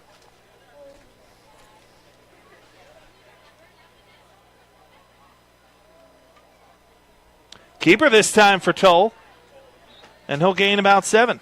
Oh, Mike, going back to Barry, you mentioned that 24-carry, 113-yard game came back the next week against Imhotep and went 24 for 41. Yeah. And since then, 2 carries before tonight. So Imhotep does that to a lot of people. Yeah, perhaps it's perhaps it's health, perhaps it's just not being able to get the mojo back. 2nd and 3. Fumble. Friars say they have it, and they do. Maybe it has something to do with that, too. Jack Walker, 6'1", 225-pound defensive tackle, a senior, falls on the fumble and gives us an opportunity now to see Malvern back on offense. You see here, looked like there was a botched exchange there. The ball rolls into the teeth of the defense, and that's an easy recovery. Yeah, Barry just didn't bring the football with him. So it's 1st down and 10 at their own 38-yard line. Number 10, Lonnie White. Freshman Lonnie White into the game at quarterback. And Lonnie's seen some action this year. In fact, he made a start as Drew Gunther missed the game early in the season. 1st down is a handoff. And Nick Guerrera pinballs back to the line of scrimmage. Yeah, Lonnie White, you mentioned, did get a start against Pope John Paul of New Jersey, where he went 6 of 14 with 97 yards and a touchdown. Pretty much the extent of his stats on the season, but he's an imposing figure in the backfield at 6'2", 175, and just a freshman. Future looks bright for this young man. Throw 4 in the air, partner. We've played 3 here at Quigley Field. All Friars. 31-0, they lead over the Haverford School. You're watching the Sports Fan Base Network, presented by Payroll Service Solutions. 31. Hi, I'm Marty Bystrom, former pitcher for the Philadelphia Phillies. In my experience in Major League Baseball, I know how important it is for high school athletes to gain exposure. My friends at Payroll Service Solutions are huge supporters of high school sports and the Sports Fan Base Network. If you are a small to medium-sized business in need of a payroll company, contact Payroll Service Solutions. Not only will they take care of you, they will continue to support the community. For more information, contact Payroll Service Solutions at 215-624-0922 or 866-PAY-EASY. Hey, you. Who, me? Yes, you. You like pro sports? Yeah, You like college sports? of course. You like high school sports? I guess. Maybe you just don't know much about them. Hey, voice in Back to live action on 2nd down and 10 as we start the 4th quarter. Guerrera gets the carry, and he'll get down to the 42-yard line. It'll bring up a 3rd down and about 5 for Malvern Prep with Mike Mataraki. I'm Mike Samsel. Great to have you along with us for some Interact Friday Night Football, a Friday night that has belonged to the home team. Friday Night Lights here in the Interact League, and seems that there's really not much that Malvern Prep can do wrong this evening. Backup quarterback Lonnie White into the game. He'll run an option. Late pitch to Guerrera. That one was defended well.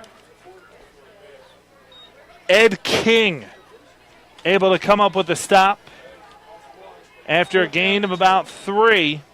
It'll bring up 4th down and 2, but with a 31-point lead, the Friars will send out Garrett Riley for, I believe, his first punt of the night. And Ed King, a 6'1", 184-pound linebacker. Ed King sounds like a linebacker. That he does. Logan Keller back deep to receive. Riley boots a high spiraling punt into the night that bounces inside the 10, inside the 5, and out at the 3. Riley's punt is pinned inside the 3-yard line. I've seen NFL punters that can't drop it in the coffin corner that well. Garrett Riley has had quite a showing for himself tonight, punting and kicking. And the Fords will start deep inside their own territory.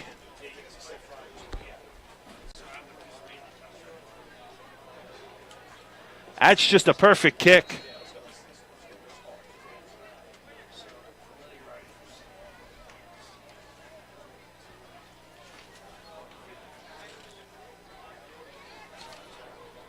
Tall in the shadow of his own goal line. Will go to the air on 1st down and go deep. It is caught! Dan Whaley! Touchdown! 97 yards. Dan Whaley, 95-yard touchdown. Somehow that's going to be overshadowed by a catch we saw earlier. But Whaley with an unbelievable grab in his own right for the first score for the Forts. Now here you see Patrick Toll drop back and basically throw it as far as he can. Whaley stops, wins a battle for the ball at the 40-yard line, and from there, it's just jet speed to the end zone. Isaac White had the coverage. For a tried to go for the interception, and when he missed it, it was all Whaley from there. The extra point is good from Dante Perry. So with that, it's Friars 31 and Ford 7 on the 96-yard touchdown. As we want to remind you to join Malvern Prep for these upcoming Malvern events in February. The Alumni and Parent Reception in Naples, Florida on February 8th. Father Duffy Day of Giving on February 26th. And the Philadelphia Alumni and Parent Reception on February 27th. And Mike, the Father Duffy Christmas party will be held on Tuesday, December 12th. This year we will be honoring 2 members of our faculty and staff celebrating their 25th anniversaries, Jamie Wasson and Bill Mills. Visit malvernprep.org/alumni for more information. 10:20 to play here in Malvern Prep. 31-7 Friars in front, but a 97-yard touchdown from Patrick Toll to Dan Whaley gives the Fords maybe a little something to build on. Inside the 5, it's Guerrera looking for the corner, finding it and then some. Down the sideline, a big hit delivered by the kicker. That's Ryan McGuire. Check that on the return, not Guerrera.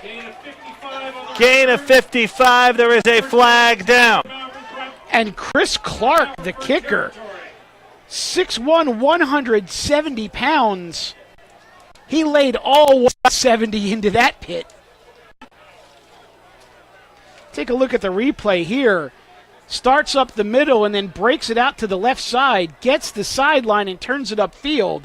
He comes across midfield and boom! Oh, I know what he's got. Yeah, that's a good call. But it looks like it's coming back. If we could get one more look at that replay, I think what you're going to see is a blindside block that's going to be a personal foul on the call. As we take a look at the replay, I want you to take a look at the bottom of your screen during the return on the cutback. First and 10, Malvern Prep from the Right there. That right there around the 40. It wasn't that first one, it was the second one. It's a tough call, but it's the right one. First down carry. And Cayman Hayes on the carry will gain a couple. As a player, you got to have an opportunity to defend yourself. Correct. And that's the call. For those wondering about the field position, the ball carrier was crossing midfield as that block occurred, so they went 15 yards from the spot of the ball when that block occurred. Play started back at the 35-yard line for Malvern Prep, and we do have an injured Malvern Prep Friar down on the field. Looks like number 50, Buck Walsh, a 6'1", 244-pound junior offensive lineman. So a little more explanation for that penalty. We talked about a player being able to defend himself. Have to be able to get your hands on him. So that's the call. You can't really come in and lead with that shoulder if a player can't defend himself. Got to be able to get your hands on him and kind of drive through him as opposed to come with that big crackback block. So if he would have led with the hands, the block would have been okay, but because he led with the shoulder. Correct. If they were able to engage, and defend himself, right, then yes, that would have been a clean block. But the player has to have an opportunity to engage.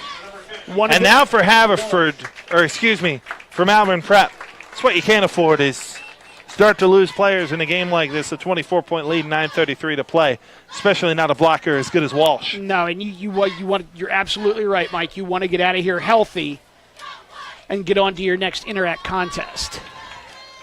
But to your point, one of the nuances of high school football is that, you have to be able to engage and safety first. White bounces off one tackle, not a second. He's down inside the 25. It's Sage Garrido. Garrido comes up with a stop and the sack. And it'll set up a third down and a couple of chains for the Friars as we tick under 9 minutes to play here in the fourth quarter. Sage Garrido, one of the captains for Haverford, still playing hard deep into the fourth quarter here, even though his squad is down 31-7. Leadership right there. Next week for the Fords, it's a trip to Springside Chestnut Hill. Malvern Prep will take on Germantown Academy next week. It'll be a fun Interact battle, that one, as Hayes gets the carry down for a gain of about 4. Fourth down, and Malvern Prep will punt. As again, Garrett Riley goes back deep to punt that one away.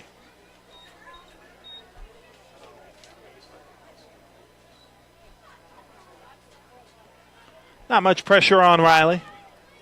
He gets away another booming spiral. And at their own 29-yard line, Keller calls for the fair catch. And it'll put the Fords back on offense. But I'll tell you what, I like what I've seen from Patrick Toll in his first couple of drives. No question about it, Mike. He's got a lot of poise, a strong arm, and he's certainly not afraid to let it go. It's going to get another shot here with 7:52 left in the ball game to put some more points on the board for the Haverford school.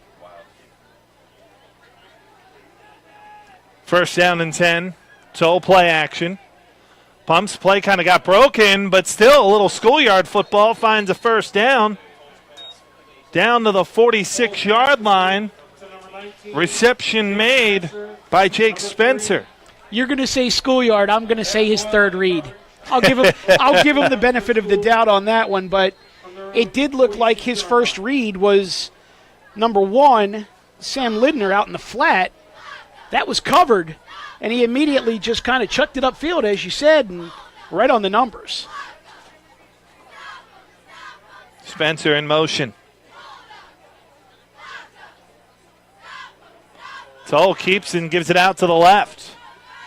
Spencer makes a man miss before he's ridden down by Alex McLaughlin.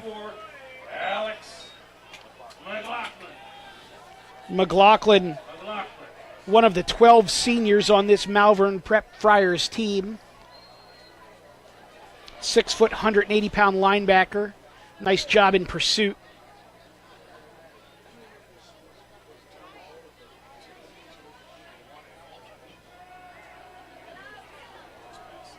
Toll over the middle, deflected and incomplete. Dangerous pass to Sam Lindner, trying to thread it into a tight spot with Malvern pretty much playing a drop-off cover too. And I think the only thing that kept that from being intercepted was the sheer velocity that Toll had on the pass.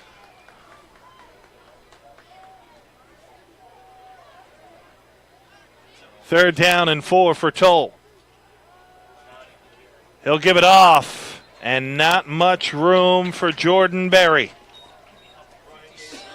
Maybe a gain of 1 before he's brought down on the play by Tyler Frank. And it'll set up a 4th down and 2. And for the Haverford School, pretty much their last chance, trailing by 24. You need a first down to keep any semblance of hope. Toll will give to Barry. He didn't get it. He does not get it. Tackle made by number 51, Colin Marine. What a play for Malvern Prep. Cullen Breen leading the way, meeting Barry at the point of attack, and coming up with a stop. Colin Breen, the 6'2", 190-pound lineman, a junior, stuck his nose in there and made an impressive stop on 4th and short. Haverford turns the ball over on downs, and at this point, Mike, you alluded to it earlier, Malvern Prep's just got to be thinking, let's keep it on the ground, let's run this clock out, and let's get out of here healthy. With a big game against Germantown Academy coming up next week. Cayman Hayes is the deep back behind Lonnie White.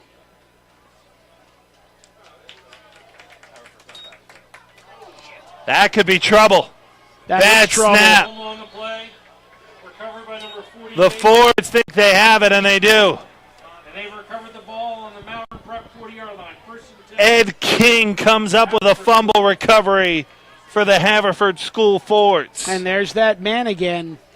Looked like it was a situation where you had mentioned the back line up off of Lonnie White's right shoulder. The snap comes in high, as we see here. And it looks like there's a mad scramble at that point for the ball. You take it, I'll take it. No, Ed King's going to take it. So Toll will go back to work. Swarmed. Take your pick. Who's getting credit for it? I'm going Joe Carpenter. Number 36, a 5'9", 155-pound junior. Seemed to be the first one, as there were 3 Malvern Prep defenders who said, hey, I'll meet you at the quarterback. The breeze was the only resistance they faced as they came through the line. 2nd down and 15. Handoff, looking for the corner, and nothing doing for Logan Keller. Hussey, a heck of a hit at the end of the play. It's a name we haven't heard yet tonight, Mike Hussey, a 6 foot, 190-pound linebacker, another junior on this Malvern Prep squad, who's looks like he's making a play for some additional playing time. He's coming back from an injury and looks like he's getting himself healthy in a hurry. 3rd and 16. Toll rolls left. Some pressure comes his way. Lets it go in the double coverage and incomplete. Toll's pass. Broken up by number 13. And that play, Mike, was the good and the bad with Toll. Yeah. Did a real nice job moving out to his left. Got his shoulder squared to the line of scrimmage. Picked the wrong receiver. Yeah. Threw into double coverage when there was a man open five yards further downfield. Young quarterback, learning experience. 4th down and 16. 5 receivers. Wide open formation. Toll smoked as he throws, and it's incomplete.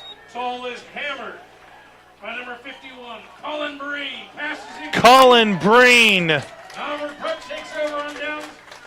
comes up with the hit. 1st and 10, Malvern. And it'll be a change of possession as the Friars will take it back. Now let's take a look at tonight's Lloyd Sixsmith Sporting Goods Player of the Game. There were a number of candidates. Quincy Watson, my choice, made some big plays tonight.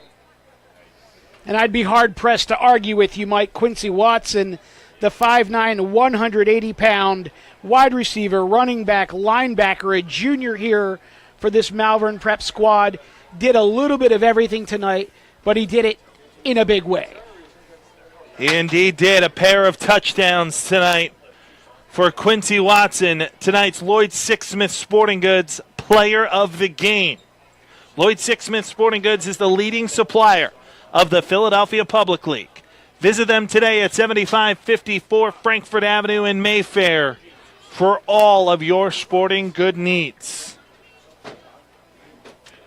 That's no slight to O'Shawn Allison. That's no slight to Drew Gunther. I just couldn't find a 3-sided coin to flip. And quite frankly, tonight, Quincy Watson was that good. 1st and 10. White on a quarterback keeper rolls out to his right, but no real estate. Lonnie White on the keeper. A lose Approximately 1 on the play, brings up 2nd down. about a half a yard, maybe a full yard. 2nd down on 11 as we took under 4 minutes to play. So we said in our pregame, Mike, that Malvern Prep appears to be finding their stride. I would say so. They've allowed 23 points in the last 3 games combined. Oh, and provided they take this one to the final gun, this will also be 3 straight wins, 3 wins in the Interac, going into a very tough game next week at Germantown Academy. Germantown Academy 2 weeks ago, a 28-14 winner over Haverford, so certainly plenty of film and some common opponents 26, for the Friars. Guerrero on the carry with a gain of 3, sets up a 3rd down and 8 for Malvern Prep. Mike, we were 10-0 at the end of 1, 24-0 at halftime. It's now 31-7 for the Haverford school. One thing that they can build on is they've played to a 7-7 tie here in the second half. They have, and they've really battled here in the second half as well. As on the option, Cayman Hayes gets the carry and gains 1. He'll set up a 4th down and 7. And again, Malvern Prep will send Garrett Riley out to punt, and back deep to receive is Adam Campbell. Oh, you know, just another one of their punters with a huge leg. Yeah, exactly. Go ahead and send him out. High booming spiral fair. Campbell, but went out of bounds. So Haverford will retain possession with a score of 31-7. Friars in front. I want to remind you to join us in Malvern's Duffy Center as the Malvern Theater Society presents Little Shop of Horrors, a deviously delicious Broadway and Hollywood sci-fi smash musical. Little Shop of Horrors has devoured the hearts of theater goers for over 30 years. Dates for this year's production are November 3rd and 4th, as well as November 10th and 11th. All shows start at 7 p.m. Tickets can be purchased online at malvernprep.org/horrors.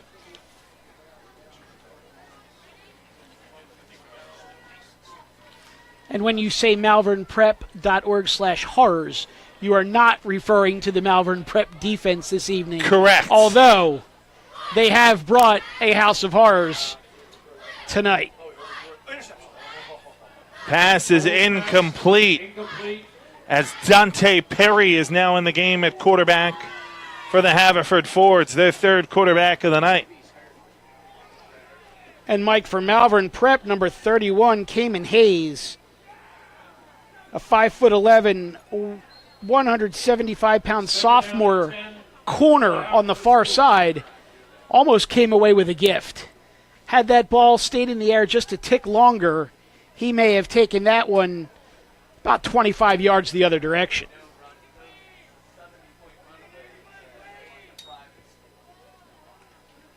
Handoff out to the left. Not a whole lot of space for David Graham on the carry. Aiden Hardy on the tackle for Malvern Prep. Aiden Hardy comes up with a stop for the Friars. It'll set up a 3rd down and 5. And David Graham is a name that we haven't heard much of tonight, but he's another one of those sophomores for the Haverford School. A big running back at 6'1", 183 pounds.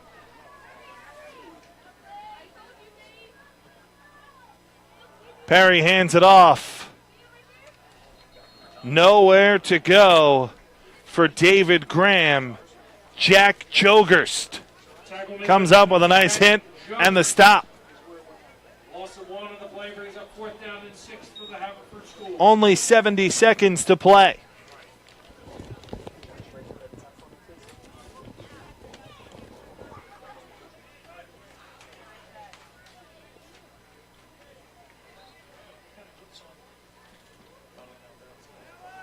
Perry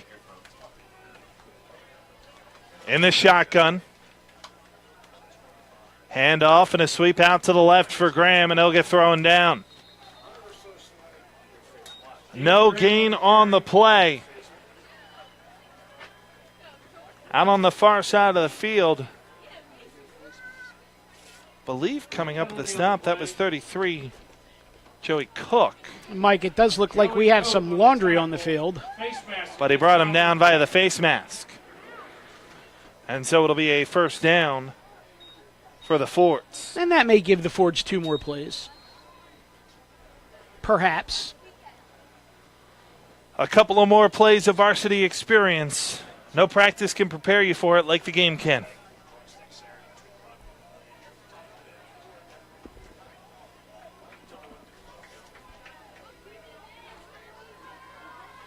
Perry hands it off on the left side, and David Graham won't get much. Aiden Hardy comes up with a stop, and that will be the final play of the day here at Quigley Field on the campus of Malvern Prep. A night that belonged to the Friars. From the word go comes to an end. Our score, Malvern Prep 31 and the Haverford School 7. That'll wrap up our coverage for tonight's game. We thank you so much for joining us here on the Sports Fanbase Network, and a thanks to our great crew as well.